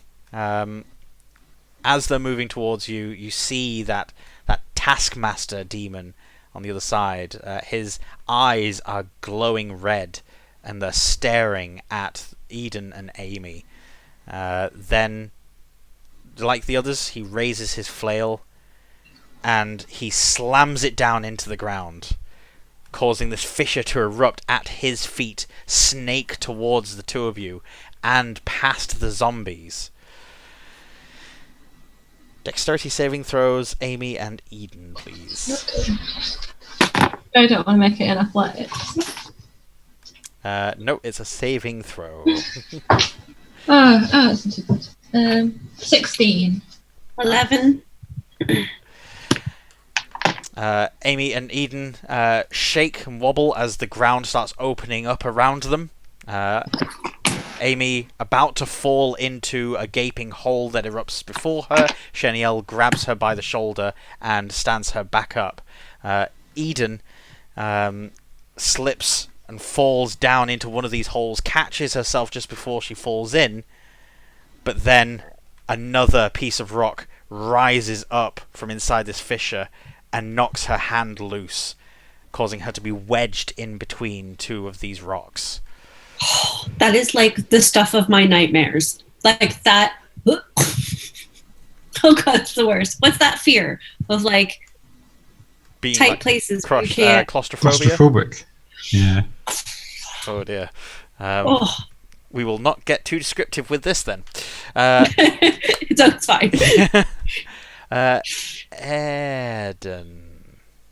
Yes. am I? So I'm right next to Anakis. Yes. Okay. You're also on top of a giant mushroom. That's fine. Airden will cast protection from good and evil on Anakis, which means any aberrations, celestial, elemental, fey, fiends, or undead have disadvantage on attacks against her, and you also are immune to being charmed or possessed or frightened by them. Yeah, I don't think I've done that before, but yeah, there we go. And I guess I've still got movement left. Yeah. How far away is Eden? Eden is 40 foot down the ravine and across the valley a bit. I guess I'll use my movement just to move that direction. Cool. We'll need an acrobatics check for you to slide down the ravine. Oh, okay. I think I'm good at acrobatics. Oh, for fuck's sake. 11. That's enough. You're able to slide down, and as you sort of catch the ground and do a little run, you just stumble on one rock, but no one sees. Right, so that's Airden. I'm assuming it's something like just as you're picking yourself up, you just sort of like put a hand on an Anakis and then do a runner. Or are you actually going to tell her what you've done? No. Oh, no. I won't tell her what I've done. No. Right. Not Anakis. Eden.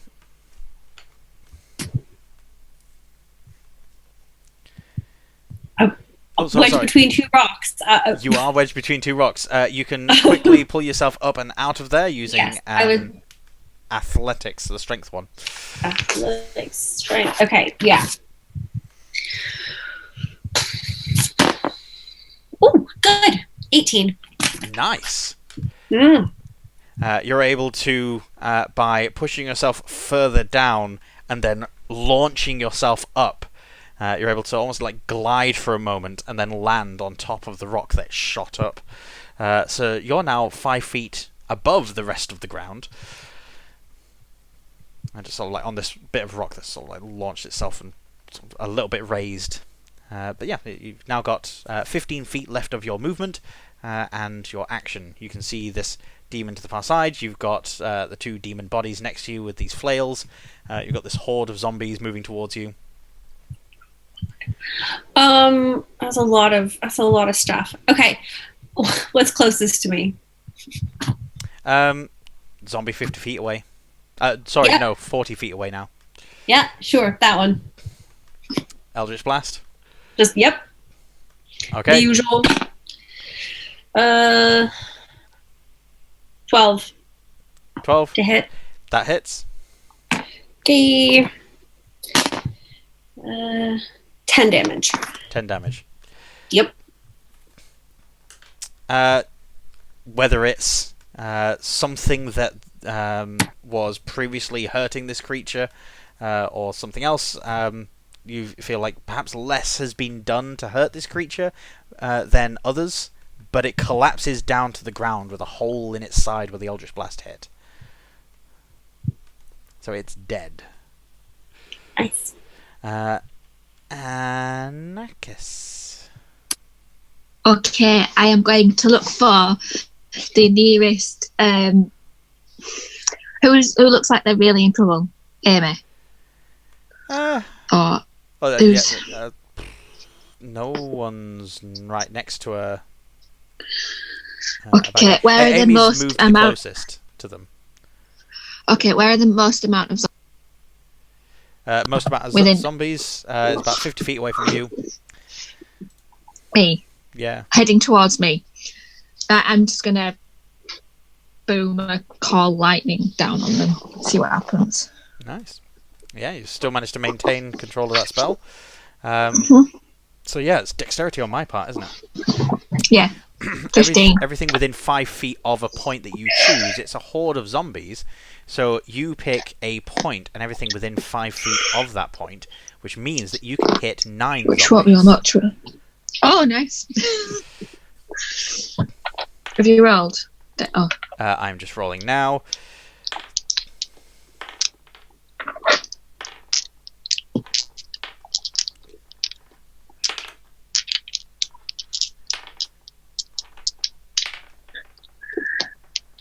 Yay! Got something above an 11. Yay! Okay, so 7 of them got either 11s or 10s.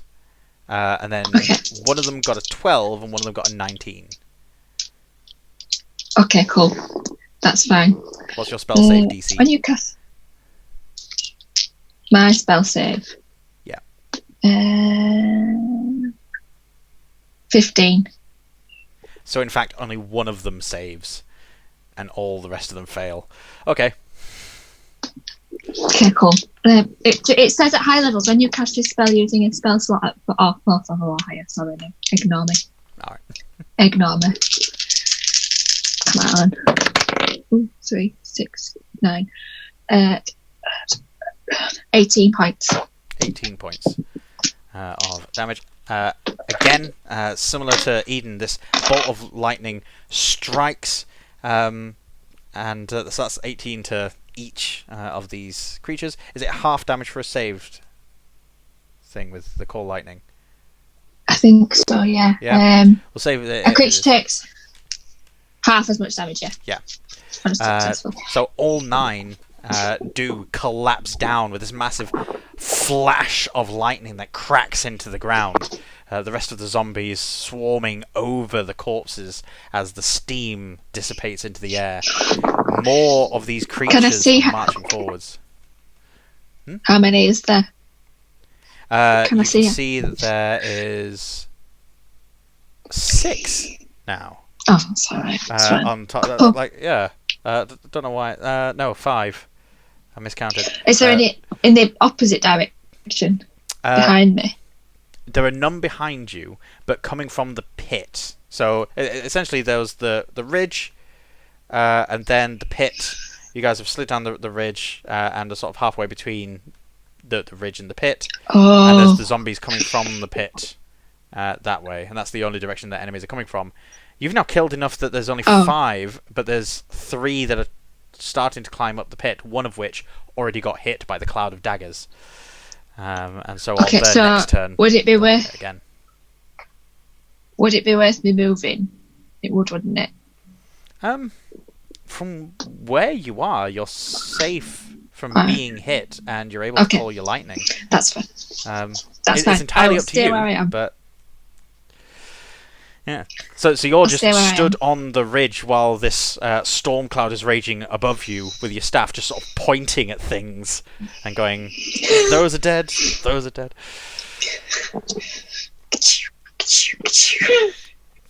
Amy. Yeah. So, has there been any sort of correlation between the demon, controller people dying and these zombies getting easier to kill? A correlation, yes. As in, after these demons were killed, the zombies were then easier to kill. Okay. So so how far away is this one now that I moved 30 feet forward before? So he's now 50 feet away from you. Okay. Chenniel's still with me. Yeah. I'm gonna ask him. Can you still fly us places? Are you still able to do that? While I've made them hidden, yes, I can use my wings for a short while longer. Awesome. Could you fly us over to that big guy over there and just point over at that guy? Yes. Just fly us behind him, and this time I'll hop into his arms, legs across arms kind of thing. All right. Yep. Does he still look like Channing Tatum? I think we've retconned it, so it's Misha Collins now. Thank you. Okay. It was meant to be. I'm just going to look up who that is. Someone who I thought looked sufficiently like Channing Tatum that me describing it as Channing Tatum would not matter, but apparently I was wrong in this regard. Okay, I want us to land behind the demon. There's no zombies behind the demon, right? There's no zombies behind the demon. Okay. Dan looks really unimpressed. Yeah. He's I'm not getting this. Doesn't look anything like Channing Tatum. No, okay, that's what this nodded. I thought the shaking head was why have you chosen him? Anyway. Oh no, sorry, no. That's fine. Sorry, I'm about to get defensive. It's fine.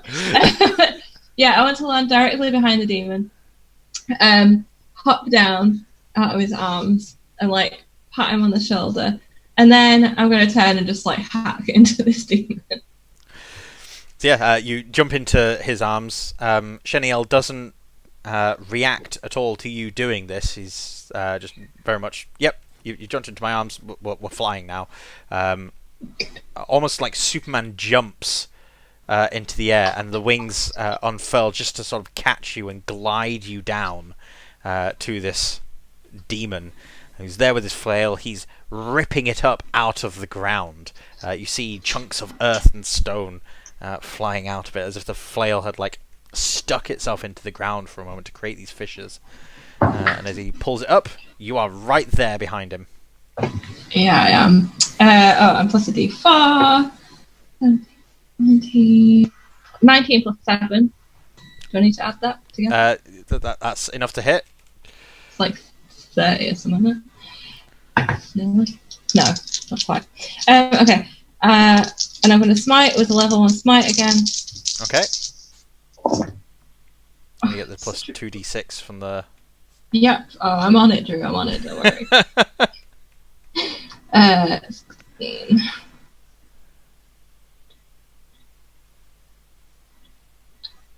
29. Oh, no, wait. 33 damage. So as you land behind him, you throw your sword forward, your arm almost incidental to its motion, and it stabs right through this creature's back. With a slight twist of your wrist, you crack the blade up even more. You can hear its bones crumbling, and you hear it give this infernal scream, the fire shooting out from its eyes into the air in this cloud of smoke and fire, shooting up into the air and flying away somewhere else. The spirit of this demon being cast out. As you draw the blade out, the husk of its demonic body collapses to its knees and then forward, face planting into the ground. Can I cheer and turn around to give a high five to Chenniel? You turn and try to give a high five to Chenniel. He is standing stoically staring at you. No hands going up. I'm going to take his hand and lift it into the air and tap it against mine. Be like, yeah, we did it. It's a high five. People like it. You know, if people do that to you, you do it back. Oh. He then grabs your wrist and then slaps it forward. Give you another high five. All right, we'll talk about this later. Is there any other... So, are the zombies still up and shambling around? Zombies have stopped. Ah, yes. They've stopped moving entirely. One of them still moving out of this cloud of daggers, and he's stopped part way, and the daggers are slowly sort of twisting and moving around while hovering in the air. Oh. So they're just cutting him up while he stands there. Lovely. I just shout up to everyone guys, we did it! We're now out of initiative. You guys get to freely move and talk around. Can I just clear up something? I jumped down into the fissure, the thing, to the ravine to kind of help Eden. But then did Eden manage to get out? Yeah, I got out. Yeah. So Airden's just fucking by himself, just. You didn't make it there in time. Oh man. It was my turn. Was I supposed to wait in the thing for you to get there? Airden just lies down on the ground and just he's gonna be all emo and over dramatic and just. I did get Airden a present that was supposed to come in last game. He's still sulking. Would a present cheer Airden up? Yes. So this will be the time to discuss these kinds of things that came along. So, should we do it after a break? We can do, yes. Oh, is it about break time? Oh gosh, It's 9:30. 9:25. Dude. You know what? Yes, we will do that after the break. We've still got a couple of minutes, say. So, battlefield cleanup and deciding what to do next. None of them are wearing wallets. Can we... What did you just say, Drew? None of them have wallets on them, but is there anything that you want to do? Do any of the demon ones have armor on? They don't have removable armor, no. Do any of the zombies have removable armor? No, they're all wearing what looks to be peasant rags. The demons have calcified patches of skin that are acting as armor. Nice. Can I take one of the flails? Yes, you can take one of the flails. There are 3 of these such flails. I'll take the one with the guy that I just killed. Do I have to do it? Do I know if it's like an attuning thing or? So you guys can take a short break to sort of grab that flail, quickly climb back up the ravine, hide amongst the rocks, and gather yourselves and discuss plan of action. and Okay. we can do that after we come back from the break, and you can also determine at that point whether or not the flail has anything that you can use, and if it's an attuning magic item and that sort of thing. Airden's not climbing out the pit. He's staying lying there in the dirt. He's in the hole. I drag him. Take hold of his foot and just drag him to the side of the ravine.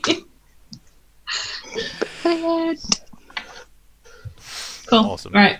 So yeah, Nice we one. will go for a break. I'll go and grab a cup of tea and then quickly come back. And yeah, we'll see you guys in like 10 to 15 minutes. We'll just show you a nice little ad reel with some nice music while you go and get yourselves a cup of tea and join us back for the next Yes. half. See you then.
Hello, ladies and gentlemen. Thank you for waiting with us. We're back from our break.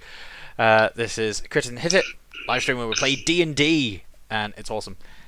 With me, as always, are Kerry, Daniel, Abby, and Laura. No one disappeared during the break. No one's been secretly garroted.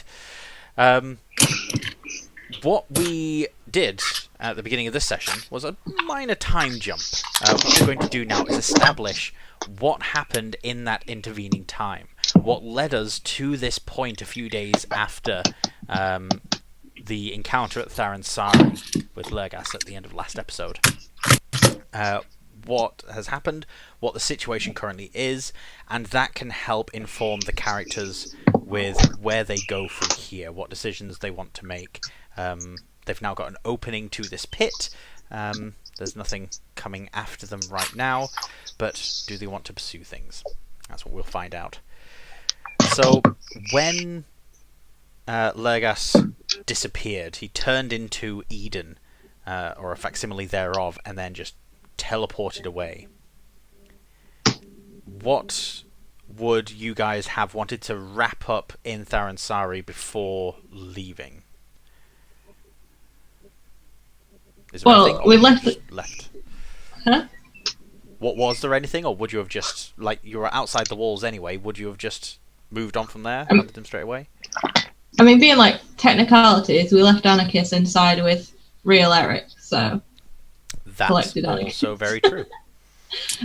Filled her in on what happened. Aye. But other than that, I'm done. I don't. The only thing I can think of is that we left. Oh damn! What was the Undercity called? Untrathar. Untrathar. Thank you. We kind of left that in like a strange situation, but like I don't see any way of tying that up quickly. That seems like if we were going to go down and deal with that, that would be a whole thing. So I'm happy to just we just left it. Leader. I mean, Eric's back and could be briefed on the specifics. Untrathar, strictly speaking, is still part of Tharansari. It's still under his rule, as things stand. It's just that elves don't like dealing with that down there because that's all the undesirables. But it's possible for him to try and maintain some order if that's something that you want to sort of give him the idea of. Could we tell him to suck it up and deal with not liking those people and be a nicer person and more inclusive of people and try and make their lives better by starting to put some of like the wealth and the niceness of up top down into Untrathar? Help those people. There are children down there. Otherwise, we'll turn everyone against him. Airden, I think he was kind of with you until you started talking about like redistributing the wealth and like elves and all the other creatures being the same. To a prince. Yeah, kind of lost. I don't. We just rescued. I think he owes us. We rescued him from that tower. Like, he can start putting like a little bit of funds downstairs. You know. I'm standing away. If you're saying this to him, you're all on your own. I don't. That's fine. I don't mind. I say it nicely. She's nice about it, but I'm going to say, certainly with one conversation, it's going to be impossible to convince him to enact sweeping social change. But I will allow Amy a persuasion check to give him a nudge in that direction. Because this is in the past, and because I haven't used any of my channel divinities, can I have used my channel divinity on that to add my +5 to persuasion on it? Yeah.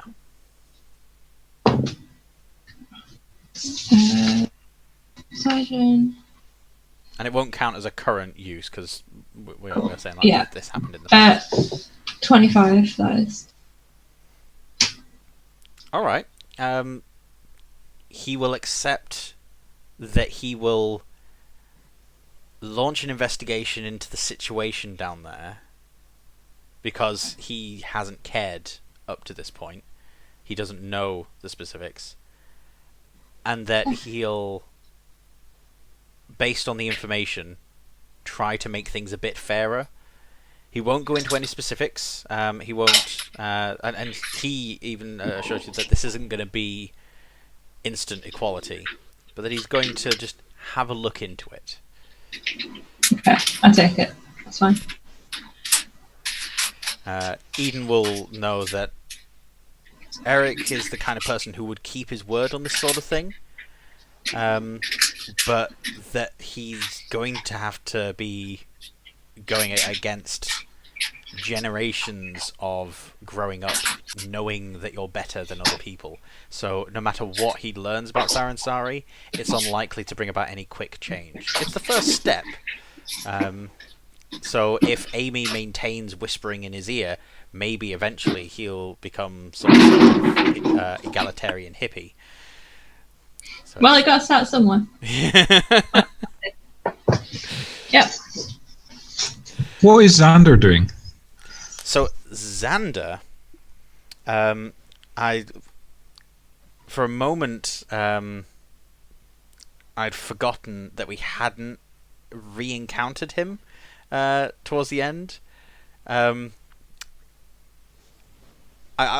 say now. Originally, I had planned that he was going to be under the thumb of Lurgas, but you guys didn't bump into him in the right sort of way, and so he never came up as that thing. You just sort of left it, like you got him out of the way in Untrathar when he was being convinced, but we never got to the point where he was sold and on board with this. So he could have gone with you guys a certain ways, and then he's just now maybe a mile or so away, chasing up another lead, or he could have decided, you know what, I'm gonna go and hunt my own stuff while you guys deal with this. I want time on my own. He could stay in Tharansari with Eric and recuperate. What do you guys think would sort of... I think as far as Airden's concerned, I think Airden would have made a point to tell Xander about Lurgas. Just kind of at the end of the day, Xander is another Bloodhunter. Here's this kind of demon basically doing all this bad stuff. I don't know what he would do with that information, but I think it would be thematic for him to want to pursue it. He's got a bit of a hard-headedness, so he'd want to overcome through actual perseverance or just stiff upper lip. He'd want to just kind of keep calm and carry on. He'd want to not appear weak. So if the idea of there being a hunt that he could go on, he'd probably want to keep swimming in that direction. So Amy wouldn't be very happy about letting him out of her sight, because we know that Begazor's comes and goes, and it could take over Xander any minute again. So I'm leaning more towards he only has just recently gone off, and he's not gone that far. Because he could have joined you guys on the hunt for a few days, and then just before you guys got to this ridge and discovered this pit, he's oh, you know what, Airden, you're saying that there's this trail going this way, and I'm seeing this other one going this way. Could just split and then meet up with him later on. During this short rest that you guys are taking, he could just wander up and be oh, hey guys, what happened? What, Abby? Yeah. Yeah? I don't mind that. That's all right. I think that would make more sense, wouldn't it? Okay. Yeah, I like that. I like that idea. Oh, that's Irish. It's not Welsh. Gosh damn, Yeah. It's just going to be nothing but romance subplots, isn't it? And on that note, me and Chenniel have definitely spent the last 3 days just chatting and friends, but chatting and sort of getting to know him a bit more. So it's not quite so super strangers. It's we've spent a few days me being baffled by every other thing he says.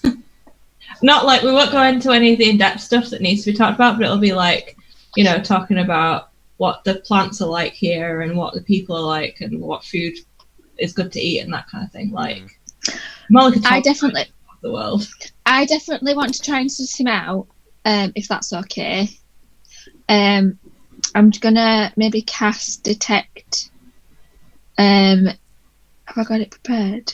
Oh, I haven't got it prepared. Well, if it's in the past. Yeah, this would be like you've got 2 or 3 days to have done this, so okay. it doesn't matter if you've got it prepared. So I wanted to maybe cast. Have I got cast detect good and neat? I've got detect. Let me have a look. Let me search detect.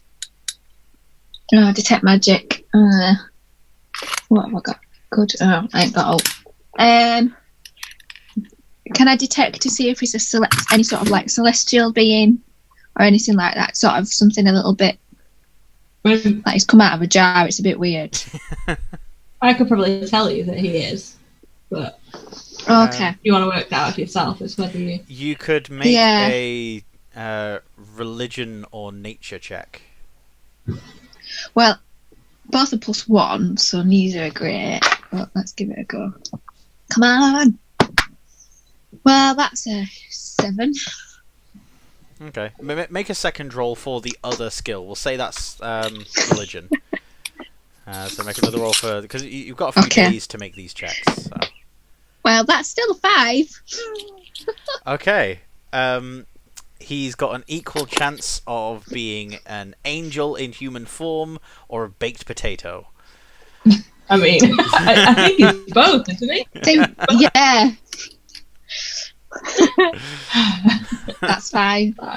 That is fine. And in that time as well, I know it's probably a little bit, oh, where are you going? I might want to try and communicate with home to see if everything at home is okay. Okay, yeah. Make sure they've not been invaded or anything. On that note as well, vaguely relating, what do we do with your siblings? They escaped. Okay. Didn't they, Drew? We got them out, but they came with us. All right. And then... Yeah. They'll probably want to go home. Toddle off on their way home, yeah. Yeah. They're a bit homey bedded people. Mm. Okay.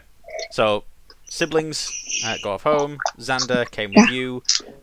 Eric briefed on stuff and is handling things back in Tharansari. Eden, I imagine, sort of like offering apologies to him and just like, I really gotta go and get this thing. So yeah, off to go and get the thing. Do you want to communicate with home? Yeah, I think I want to make it known that. I'm going to be just blunt, and I'm just going to say, I think I've found some things out about me. I think it's time to come clean. So as you tweet and growl just generally at the wind, after a few days you get this strong breeze coming up from the south, and on it are carried these small seeds being from the woodland that you grew up in, with the arrangement that they land in your hand, and you then dropping them into the other hand as you crush them up. The pattern that it makes gives you a very clear communique that your family is willing to explore this with you, but they would rather do it in person, and that when you have the time to swing by home, that'll be the time to confront them about it, which may or may not be the next plot line.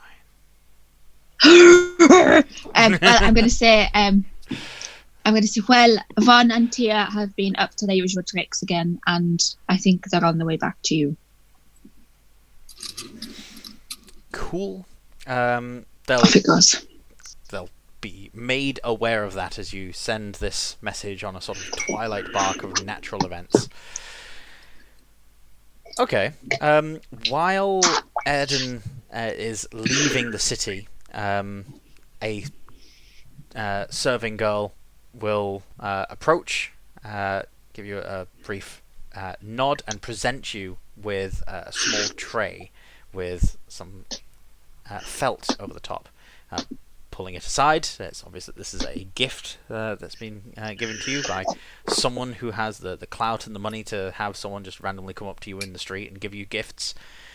There's an oil with a small letter, a vial of oil, a letter explaining the contents of it, along with some tastier road snacks, trail rations that aren't just hard tack and jerkied meat. The oil, according to the letter, is something that you can apply to any blade, and so long as the blade is prepared with the oil every single day at sunup, then it will give it a magical sheen. It will count as a magical blade for overcoming resistances. For overcoming what, sorry? Overcoming like magical resistances. There are some creatures that take less damage if it's not a magic weapon. Ooh! Okay. I'm going to need to remember to do all that. Does the letter, most importantly, does the letter say who it's from? The letter has a trademark stamp at the bottom of it, suggesting that it's from an alchemist somewhere in the city. But it'll be clear to you, either just from the layout of this thing or from conversations had later on, that this will be a gift from someone that you know, someone high up. Airden calls after the was it like you said like a serving girl or something? Yeah. Kind of. Like who is this? Who's this from? Where did this come from? Not certain if I. Shall I look? Oh, sorry. I'm not certain if I should say so. Well, you should tell me where it's from. Come on. Only if you don't say that I told. Oh no, of course not. Of course not. It's Lady Eden, sir. Oh, okay. And how much do I owe for this? 'Tis a gift, sir. Okay, that can't be right, but sure. Okay, I'll deal with this. Thank you. She nods and scurries off on her way. Cool. What am I putting that as? Was it like magical oil or something? Yes. Cool. It's got plenty of uses in it. The vial's substantial, so you've got a good 100 uses out of that one vial of oil. And it'll last for the whole day that you oil the weapon up in. Okay. 100 days is long enough that I don't think I ever need to worry about it. Yeah. Okay. Awesome. I could, halve it for the other person that has a sword in the party. I think we both know that wouldn't even occur to Airden. God damn it. Made a magic sword. Me as Daniel apologises. I'm so sorry for him. Alright. I got his flail. So, seeing as we seem to be catching up to sort of modern times, this flail, you spent an hour with it, sort of looking it over. The handle is made out of something's bone. It's not clear, but it's definitely worked. It's been sanded down and smoothed to make this shaped handle. The head of it looks to have been something's skull. There's a giant eye socket where a spike is coming out. The spikes are all metal, and so is the metal chain. The spikes seem to be natural protrusions capped in metal, with the exception of the one from this singular eye socket on the front. It's like a miniature beholder's head, but with all the tentacles stripped off and this extra spike coming out the eye. It's definitely got some magical properties. It's not naturally in itself infernal, but its time with demons has sort of left this taint on it. It's not a cursed item that you can tell. Okay. But you'd certainly ring some alarm bells by using it in certain circles. But Alright. if it's Nice. around someone like a paladin or an angel for a certain period of time, then eventually that'll just wash away. So do I need to attune to it? You do need to attune to it. Can I attune to it? Striking the ground with it as an action will allow you to create small fissures in the ground, as long as they're within 80 feet of you. Right. What was I going to ask? Is there like an amount of times I can do that in a day, or is that? It is a 2 times per day. It regenerates on the rise of the moon. Right. And then what about its actual attacks? Other than that, it counts as a morning star. Right. It's magical, but only in its to hit. It doesn't add extra damage. Right. Okay. Cool. I just start swinging it around as we're waiting. Oh, this is gross. Not really my style, but would be useful. I suppose we'll have Xander turn up at the end of your short rest. So if you want to heal any, you can spend some hit dice. Roll those. After, Oh god, yeah. like, triple checking the rules. Short rests are you roll a hit die, add your Constitution modifier, heal that much, and then if you want to, you can choose to roll another one. Previously, I've said, and I don't think I have on this stream, but at certain points previously when we've taken short rests in this or other games, I've said you need to select beforehand how many hit dice you roll, and so it's like a guesswork thing, but that is not strictly the case. I've been doing that wrong. Okay, can I just feel I want to be like swinging it around when Xander shows up? Okay. Swinging it around, just narrowly missing him, sort of lean back and dodge as he rounds a corner. Did I miss something? Oh yeah, big fight. You'd have loved it. Couldn't save anyone then. He then shoots a dirty look at Airden. Oh, don't worry about him. He missed it too. Still swinging this thing. Yeah. Airden's still lying in the dirt. As he started, like, dragging some of the dirt over him, just like by himself. Yeah. I mean, watching him do this, I'm like, I could help you with that, with the flail. You want to go back under? No, just leave me. Oh,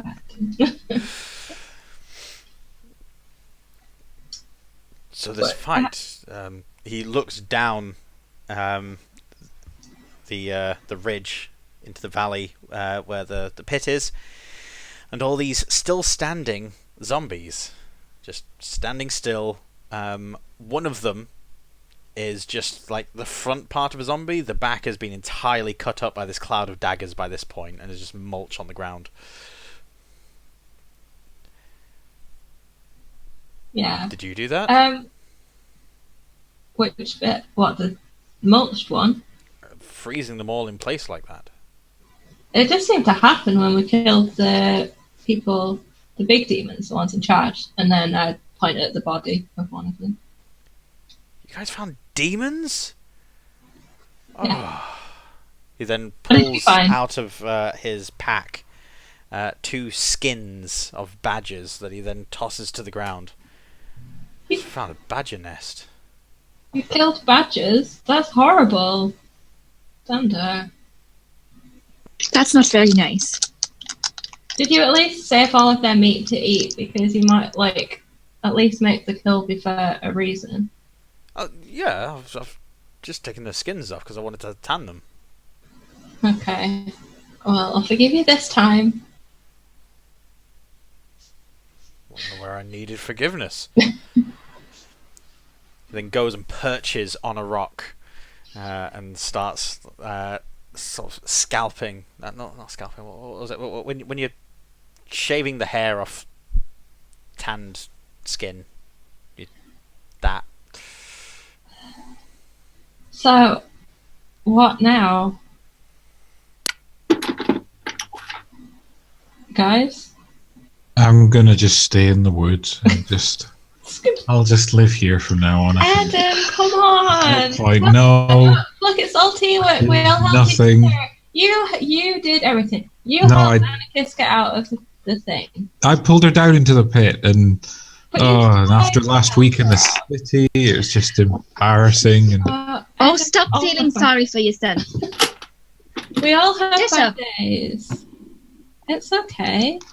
But we'll go down underneath, and then maybe you're saving all your strength for going underneath. Yeah. Don't we need to go find Legas anyway? Exactly. And he's down. So, Forgive my ignorance. is it not worth us? Is it not worth us maybe? In fact, shall I cast? Does anybody need any healing? No, we rest. Well, I did. Airden needs emotional healing. I took hit dice, so I'm like one away, but it's fine. Chenniel will query, why is it we are chasing this person? I understand his nature. But He don't see. has a sword that Eden wants. It's called what's it called? The Fey Blade? Is that what it's called, or I got that from somewhere else? Do you know what it is? Do you know of it? Have you ever heard of the Fey Blade before? I have not. No. Well, we're going after this blade. And he's evil, so Well, that too. kill him, and I don't know. Look at all these people that are like zombies. They were people that he's like enslaved. So we have to stop him being able to do that. There is great evil here. We should not descend into that hole. Why not? It is evil. But we have to seek out and stop the evil. Right? Isn't that why you're here? To help us stop the evil? I came to warn and attempt to retrieve you, Amriel. Who? Okay. Amy.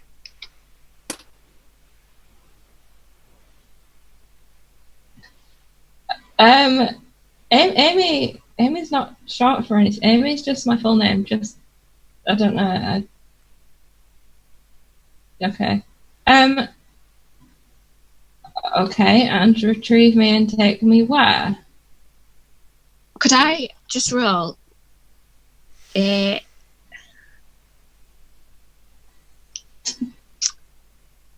want to do some sort of... Would I recognise that name? Emriel. You can roll a religion check.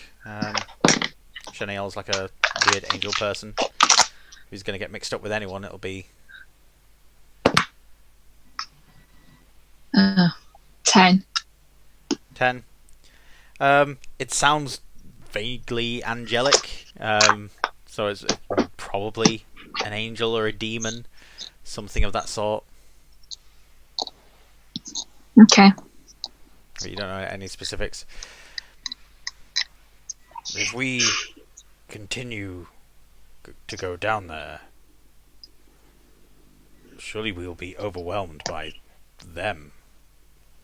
Maybe, but what other option do we have? Would another blade suffice, Eden? You know of another blade? I do not. Oh, okay. Well, Yeah, all of our eyes lit up and then just immediately shut. I think it has to be that exact one, right, Eden? Pretty sure.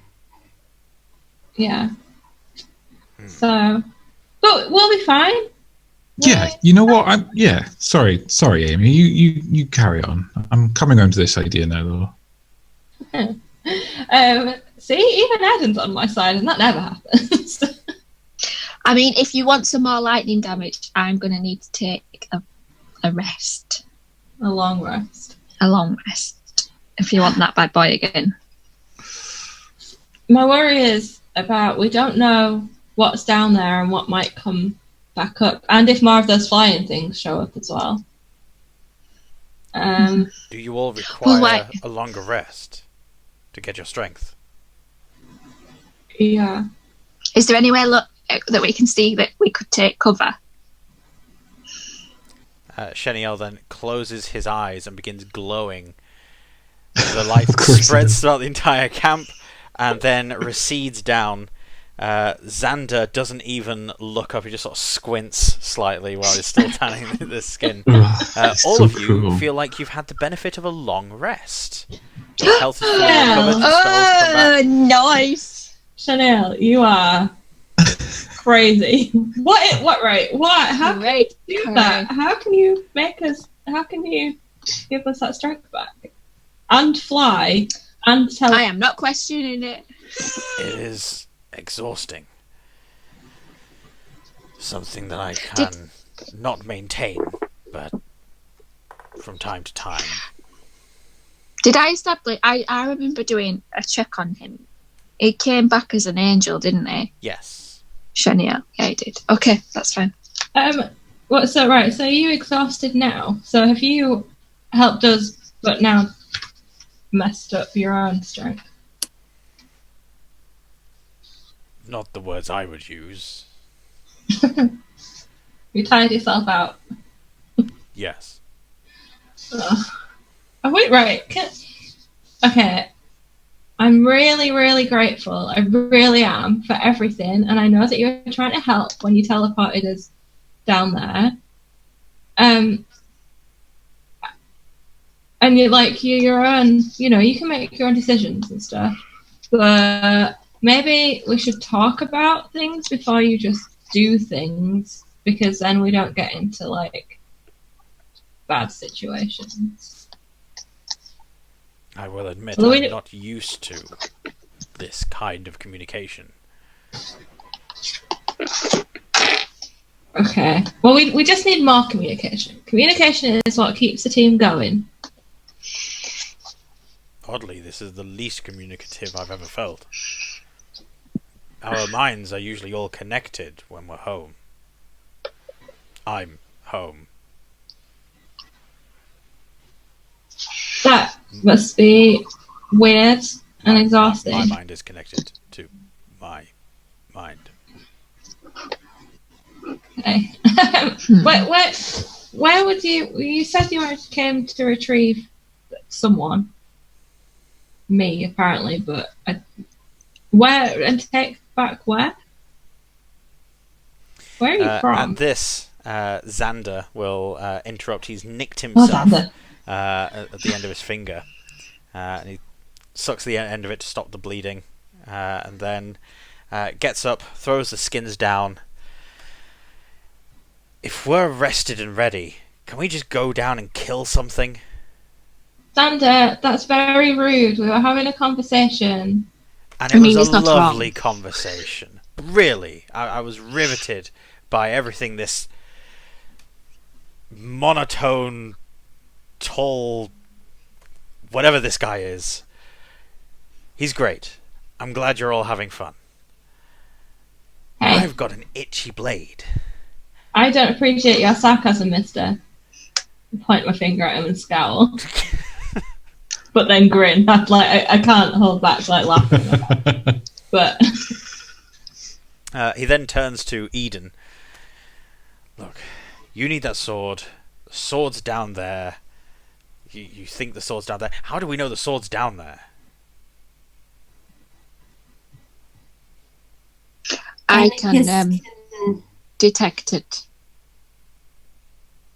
Right. And it was down there, apparently. Well, if it's down there, let's go down there. It's, a bunch of standing statue zombies and maybe a few demons? I can handle a few demons. Oh, I hate him so much. Trying to work out what Airden would do in this situation. Kick him. Yeah, I don't know. Well, I don't want to cast. How long does locate object last for? Is it just a one-off? I think it may very well be instantaneous, but let's double check. It's one action. Well, it's one action. Recovered all of your spells, though. Oh, locate object is concentration up to 10 minutes. It's been an hour, more than an hour since you last cast it, but you've got all your spell slots back. So if you... I do, but I only have 2 slots at 3rd level. Well, no, it's at 2nd. It's 2nd, isn't it? It is. Yeah, it's 2nd. I'll just cast it. All right, let's just cast it. Right. Boom. The object is still there in exactly the same position that it was. Right. I just say to the group, would you like to go? I know where it is. We better just go, aren't we? Stop. Which is the safest way to go? Can we tell? There seems to be only one way down. You're basically going to have to go underground, and that pit that's been dug is the only thing that you can see. Okay. Aye. Sorry, what was that, Kerry? Essentially, that. Yeah. Stealth. Well, I could go first. I have, I don't know if you're remembering, but I have a special crystal that I'm invisible to undead, apparently, from what I can tell. I haven't been able to test it much, but, using all my, knowledge and, my huge wealth of experience, I think that's what it is. So, yeah, I'll lead the way. You can all follow. And Xander, I guess we can allow you to follow along if you're well behaved. That sounds like a great idea, Airden. I'm so glad you're feeling better. I just sort of roll my eyes and I'm like, oh, for God's sake. Let's. Yeah, this is why we're here. We're going to stop the evil and get the sword or whatever. Yes, come on. Let's go. Let's do something. Xander takes 2 daggers out of the sheaths at his belt, flips them around his fingers, grabs them in the same position again, and then throws them back into the sheaths. Rolls his shoulders. Let's go. Very impressive. Can Airden do something similarly cool? Yeah, give me a sleight of hand check or don't really know what check. Yet. Oh, what's high? Sleight of hand. Oh, 20. 20 altogether. Not an 20. Oh, so what does Airden do to show off? That's really. I don't know. I've got a rapier and a crossbow. I have no idea. You could quickly juggle them in the air before throwing them into the respective holsters and sheaths. I think maybe take out my rapier and throw it into the air and then just hold out the sheath and let it just fall in. Yeah, 20 would do that. Yeah, the tiniest of side glances at Xander. Chenniel will lean in towards Amy. Should I be doing something? Yeah, go for it. He then takes out the lace from his boot, throws it into the air, and lets it drop on the ground while he still looks up.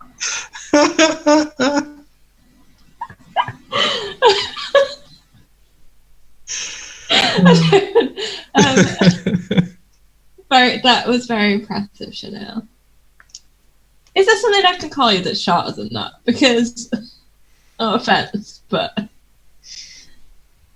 you got a nickname? Yeah. Shen. Okay. I don't know. Don't know if I like it. Don't know if I like it, to be fair.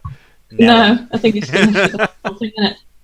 You might want to retie that before we go. And he bends down, goes to tie it.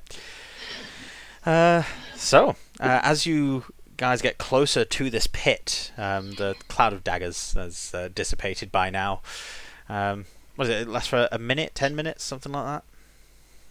So shorter lived than an hour, I suspect. This is where we look at it and see, it's an 8-hour long thing. Lasts forever. They all slowly edge through the cloud. Yeah, no, just a minute. Just a minute. Okay, that's good. That's good. So yeah, as you guys move through this crowd of zombies, sort of standing, you can tell that there's a modicum of animation within them. That they are standing because they are compelled to. If all semblance of unlife was released from their bodies, they would collapse. But they haven't. So something's keeping them going, but not allowing them to move. You maneuver past them.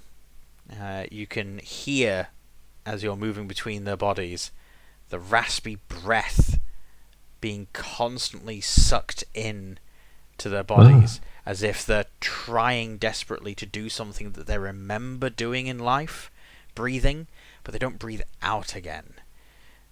One of them's got a hole in the side of his rib cage where the air is just constantly flowing out as he breathes in with this raspy croak.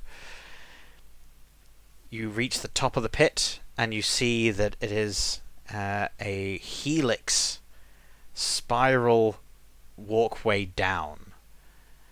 It looks to go down until the light doesn't reach anymore. It's now well into night. Without another source of light, you'll only be able to see about 60 feet in front of you.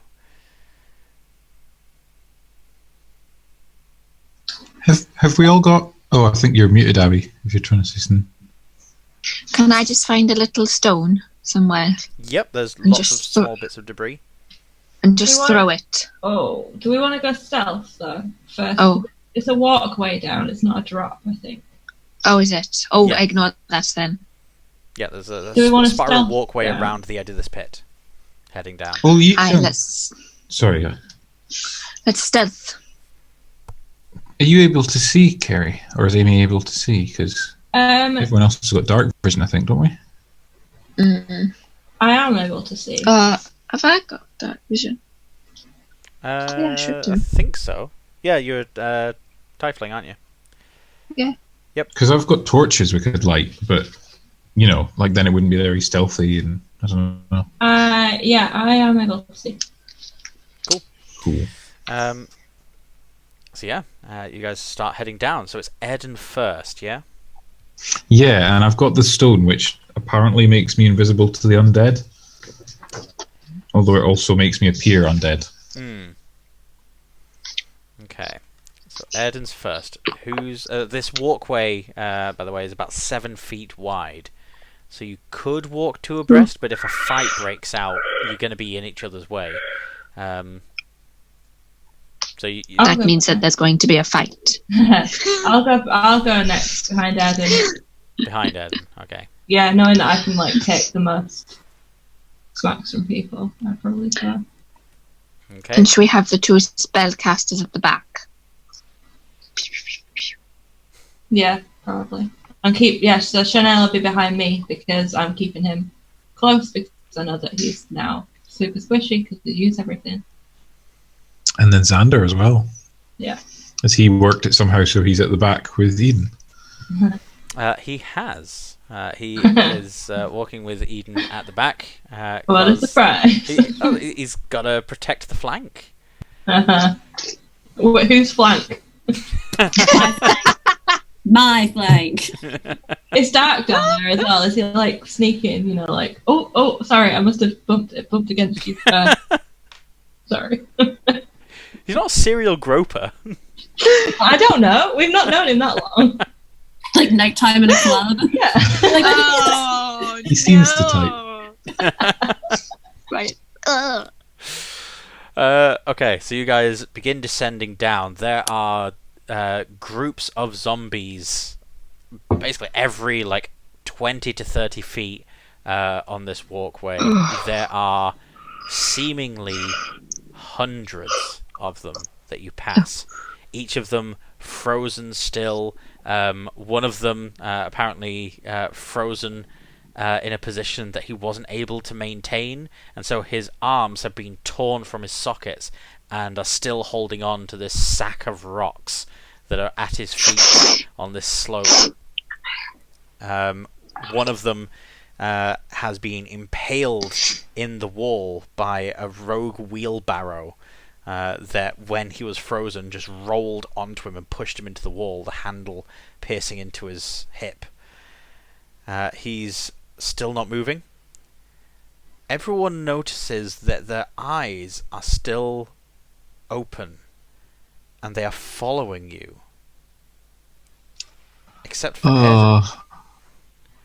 The eyes are not following That's Airden. fine. Can I tell that? You'll notice. Like, is there enough that, of well, you being at the front, you'll notice that their eyes don't move. But once you've gone past and other people come up in the rear, they'll notice the eyes following them. Cool. So unless someone says something to Airden, just be blissfully ignorant. Well, take it to it. I'll whisper over Airden's shoulder and say, I think Lycus might be watching us through these creatures. Shouldn't we kill them then? There's too many. It will take too long. They're all frozen. He's already seen us coming down here. Like, let's just keep going. As long as they're still in attack, if we start killing them, he might send them to kill us. Let's just keep going. Okay. Okay. Can I get any sense of how long they have been undead? It'll take you a full 10 Not undead, minutes, to get to the bottom of this pit. So by then, you'll have passed enough of them to get a good sense without needing to make a roll. Okay. These guys have been undead for a few months.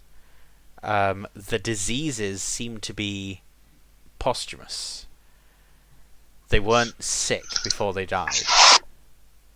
They've somehow got sick afterwards. And you know that that's not usual for undead. Amy, are you sure? I think Eden has a point. We could maybe I have fire. We could burn them just as we go. Just light them. I just don't think that's a good idea. I think he's stopping them moving on us for a reason. And I think that if we start attacking them, we're on a very small walkway or halfway up a very, very deep pit. If we fall off here, we'll probably die. And there are too many of them for us to try and overcome in this space. I think we just got to keep going. Aaron's not convinced, but he won't do anything. Okay. I mean, I can use 2 cantrips. I can create a bonfire, and then I can control the flames all the way down if needed. I really think that attacking them is a bad idea. This isn't going to lead directly into a combat. This is just to determine a thing. Could everyone briefly roll for initiative? Oh, well, that's not promising, is it? Oh, dear. I got 5 together. I've been rolling really badly today. I have as well. 3! I also got 3. 14. Look at us being crappy together. All of you, while you're quickly discussing in these hushed whispers, you can feel the air getting more oppressive around you, and your voice is echoing against these walls. You try to keep your voices down so as not to be overheard.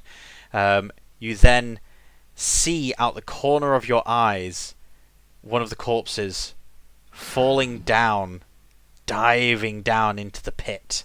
And then after about 20 seconds, you then hear splat. You then see Xander, 2 daggers in his hand. Seems to be fine to kill them. Well, I still don't think that we have time to be trying to kill every single one of these. Stop doing that. Also, from that, can I work out how far down the pit goes? Yeah, from top to the bottom, it's going to be about 300 feet. The fact that this is a spiral descent means that you'll be travelling for a good couple of miles. Right, so yeah, we don't want to fall off this thing. So I don't think starting a fight is a good idea. Xander. Abby, Oh, sorry, you're... Sorry. If he is some sort of demon and he's watching and he might be listening, if I was just to talk in Infernal, would he respond? Telepathic? Try it. Okay. What's his name? I can't find his name. Legas. Legas. Legas. Yeah. Legas, are you there?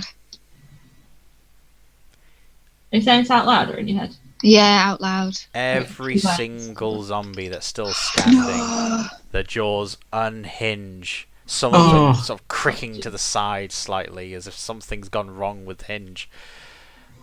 And then you hear this long exhalation from all of them. And then this unified drone. Yes. Oh, shit. Oh, wow. I just look at everyone just like really pointedly. See? Let's just keep going. Me and Nutkin are like...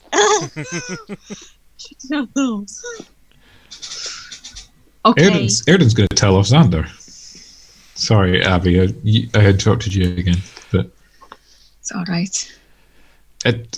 Yeah, like, Xander, what is this? You've just killed one of these things, and we decided as a group that we're not doing that apparently just now, which I'm agreeing with, and you're not even part of this group. We've graciously let you tag along, so you can stand at the back and you can follow us along, and you can, I don't know, make sure nothing attacks us from the rear. Who do you think you are? Just going off on your own, and this lone wolf rogue thing. It's just childish. Now, give me those daggers. You can have them back later on. I presume this isn't going to work. He shoves the daggers into the sheath and tries to push past you with his shoulder. How does Airden react? Airden doesn't let him? I don't know. Not well. He doesn't want to let him push back. I don't know. Do you want to, I don't know, like, grab his arm, stop him from going? Yes. Yeah. I think Airden would, although Airden is not. He's quite slight and kind of elvish. Using either strength or charisma, give me an intimidation check. Oh dear. Well, both the same. Oh shit, 19. Nice. So you've got the opportunity to you've grabbed his arm, pulled him in close, and he seems shocked just by this power move immediately. What do you say to him? Oh, Airden's been waiting for this for what seems like months. You will be respectful more to the members of the group, or that's it. You can, I don't know. I mean, we were going to kill you at one point. Would you like things to go back to being that way? Just, meet us halfway here. Amy suggested we don't kill, and we all seem to decide that, so we're not killing them just now. And if one of us decides to change that, it'll be one of us. You're not part of this group. At least not just now. He slowly takes the daggers out and thrusts them into your chest for you to collect them. Like he doesn't stab you. Sorry, like side on. He's giving them. No, to you. I'm just amazed that he actually did it. He doesn't meet your eyes at all. Then he tries to pull his arm away and just sort of slink off towards the middle of the group.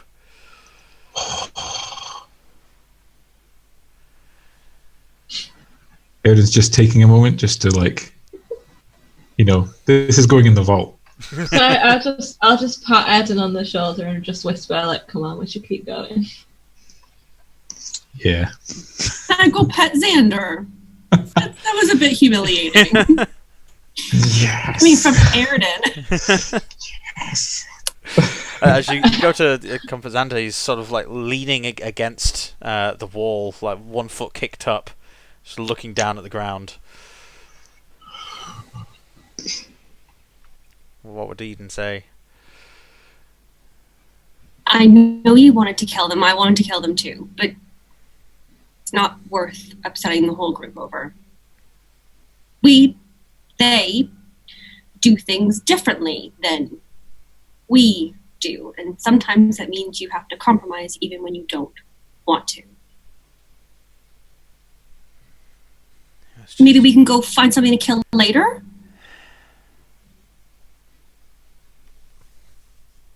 I just wanted to do something. Later. We are doing something. As long as we get to kill something at some point. I need to let this out.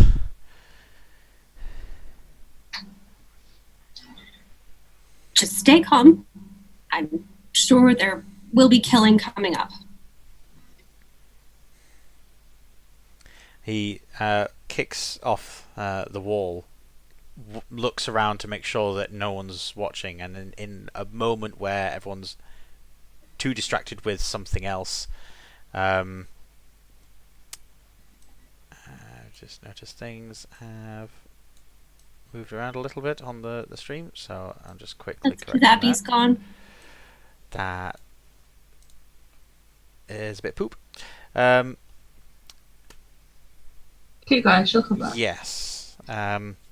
So he leans forward to make sure that no one else is watching, and then puts his hand sort of partly on Eden's shoulder, partly on the side of her neck, and brings her head in close, so he's forehead to forehead with her, and says, "You're the only one that has embraced this dark part of me. When the time comes,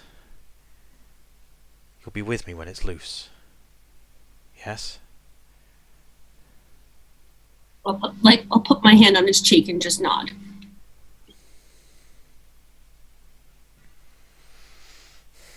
Then I'll play along. I'll behave.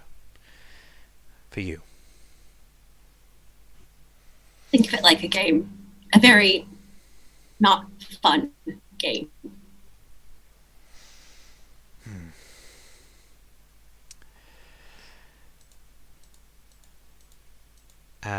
Just with things having gone so nuts with the Zoom transmission, I've just turned off people's windows on the stream just now until we get a fifth window back. Otherwise people can see like a quarter of a person's face and it looks a bit weird. But we can still be heard. Xander will stand up straight, compose himself, sort of tug on his coat, and then just as he's about to wander down, he'll give Eden a quick flashed grin, and then sort of tap on the side of his coat, suggesting that maybe there's a few more daggers hidden in there anyway, but that, like he promised her, he's not going to rock the boat just yet. I'll just go. And I'll run up and I'll link arms with him. Can I look at, after all of this, look at Chenniel, just roll my eyes and say, boys, such a pain. Do we cause pain by proximity? Should I be keeping more of a distance? No. I'll like take his hand and pull him along. It's fine. I'm just saying, those two particularly are exhausting. He simply raises an eyebrow as you escort him down. So, so Airden and Anakis will basically be like seeing these two couples walking down. Now dancing. Oh. What has happened? Losing people like flies. Alright. Dude. This was a bad staircase to go down. This is a bad staircase to go down. We have 15 minutes until our usual prescribed endpoint. Given that 2 people have dropped out and were descending down into a pit, we've had those moments. Now might be a decent time to end the session and then pick up at the next one. How do people feel about that? Yeah. Cool. Right. I'll see. I mean, because Abby's been gone for Like a good 5 minutes now. a little bit longer than you'd think, like to reconnect. So She's messaged me saying her iPad's crashed. Oh wow. Right. Well, for those of you that are watching, thank you very much. If you're watching this later on YouTube, be sure to catch us live on Fridays at 7:30 p.m. UTC. Universal Coordinated Time, because it's French. So, of course, the letters are the wrong way around. is it not British summertime? Or does that... See, I don't know, because I'm not... Is that not... That's what I always say when I'm doing launches, because people correct me, and I was like, I don't know what one's right. UTC is Universal Time Coordinate, so the Universal Coordinated Time, which, when it's not daylight savings, it matches up with Greenwich Mean Time, or when it is daylight, like on one of them, half the year it matches exactly, and then the other half it's like off by 1 hour. See now you said that, I wonder if we're off by 1 hour. Wouldn't that be GMT and then BST when in daylight saving? Anyway, does it let us end? 7:30 according to the clock on my phone. We'll go with that. We'll go with Drew's phone time. But yes, thank you for joining us on this episode. It's been good. 7:30 according to the clock on my phone. And my It's all going wrong. Not a clue what's gone on there. I was there watching the stream. Whilst I was gone. Yep. My iPad just randomly decided to update itself. Oh wow. So I don't know what's gone on. Yeah. I postponed it till tomorrow, but I don't know. I think we are gonna. But it's fine if we want to finish. I'm fine because where's Yep. Where's Dan? We lost him. Yeah. That's kind of the issue. Call it a do. Yeah.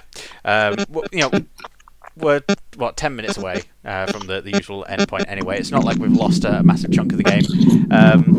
But yeah, we'll call it quits. Stop the stream there, and hopefully we'll catch you guys next time. Be sure to keep following us on social media. We'll be giving various announcements and things. And I understand that there are some competitions that some. Excuse me.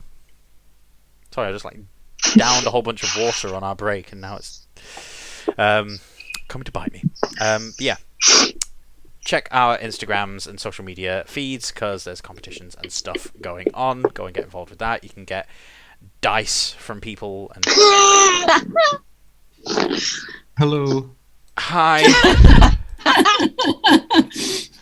What's going on? I'm never going to end this game. This is the longest goodbye.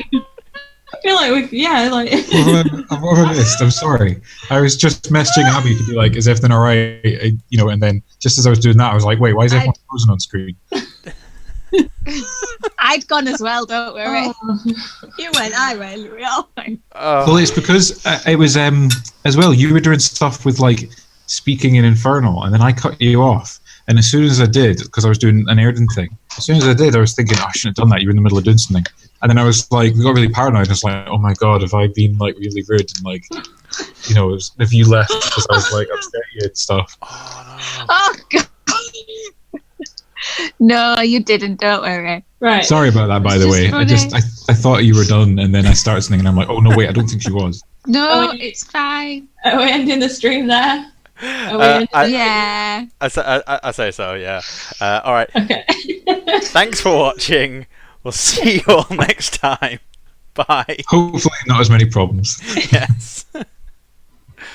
Oh. Bye.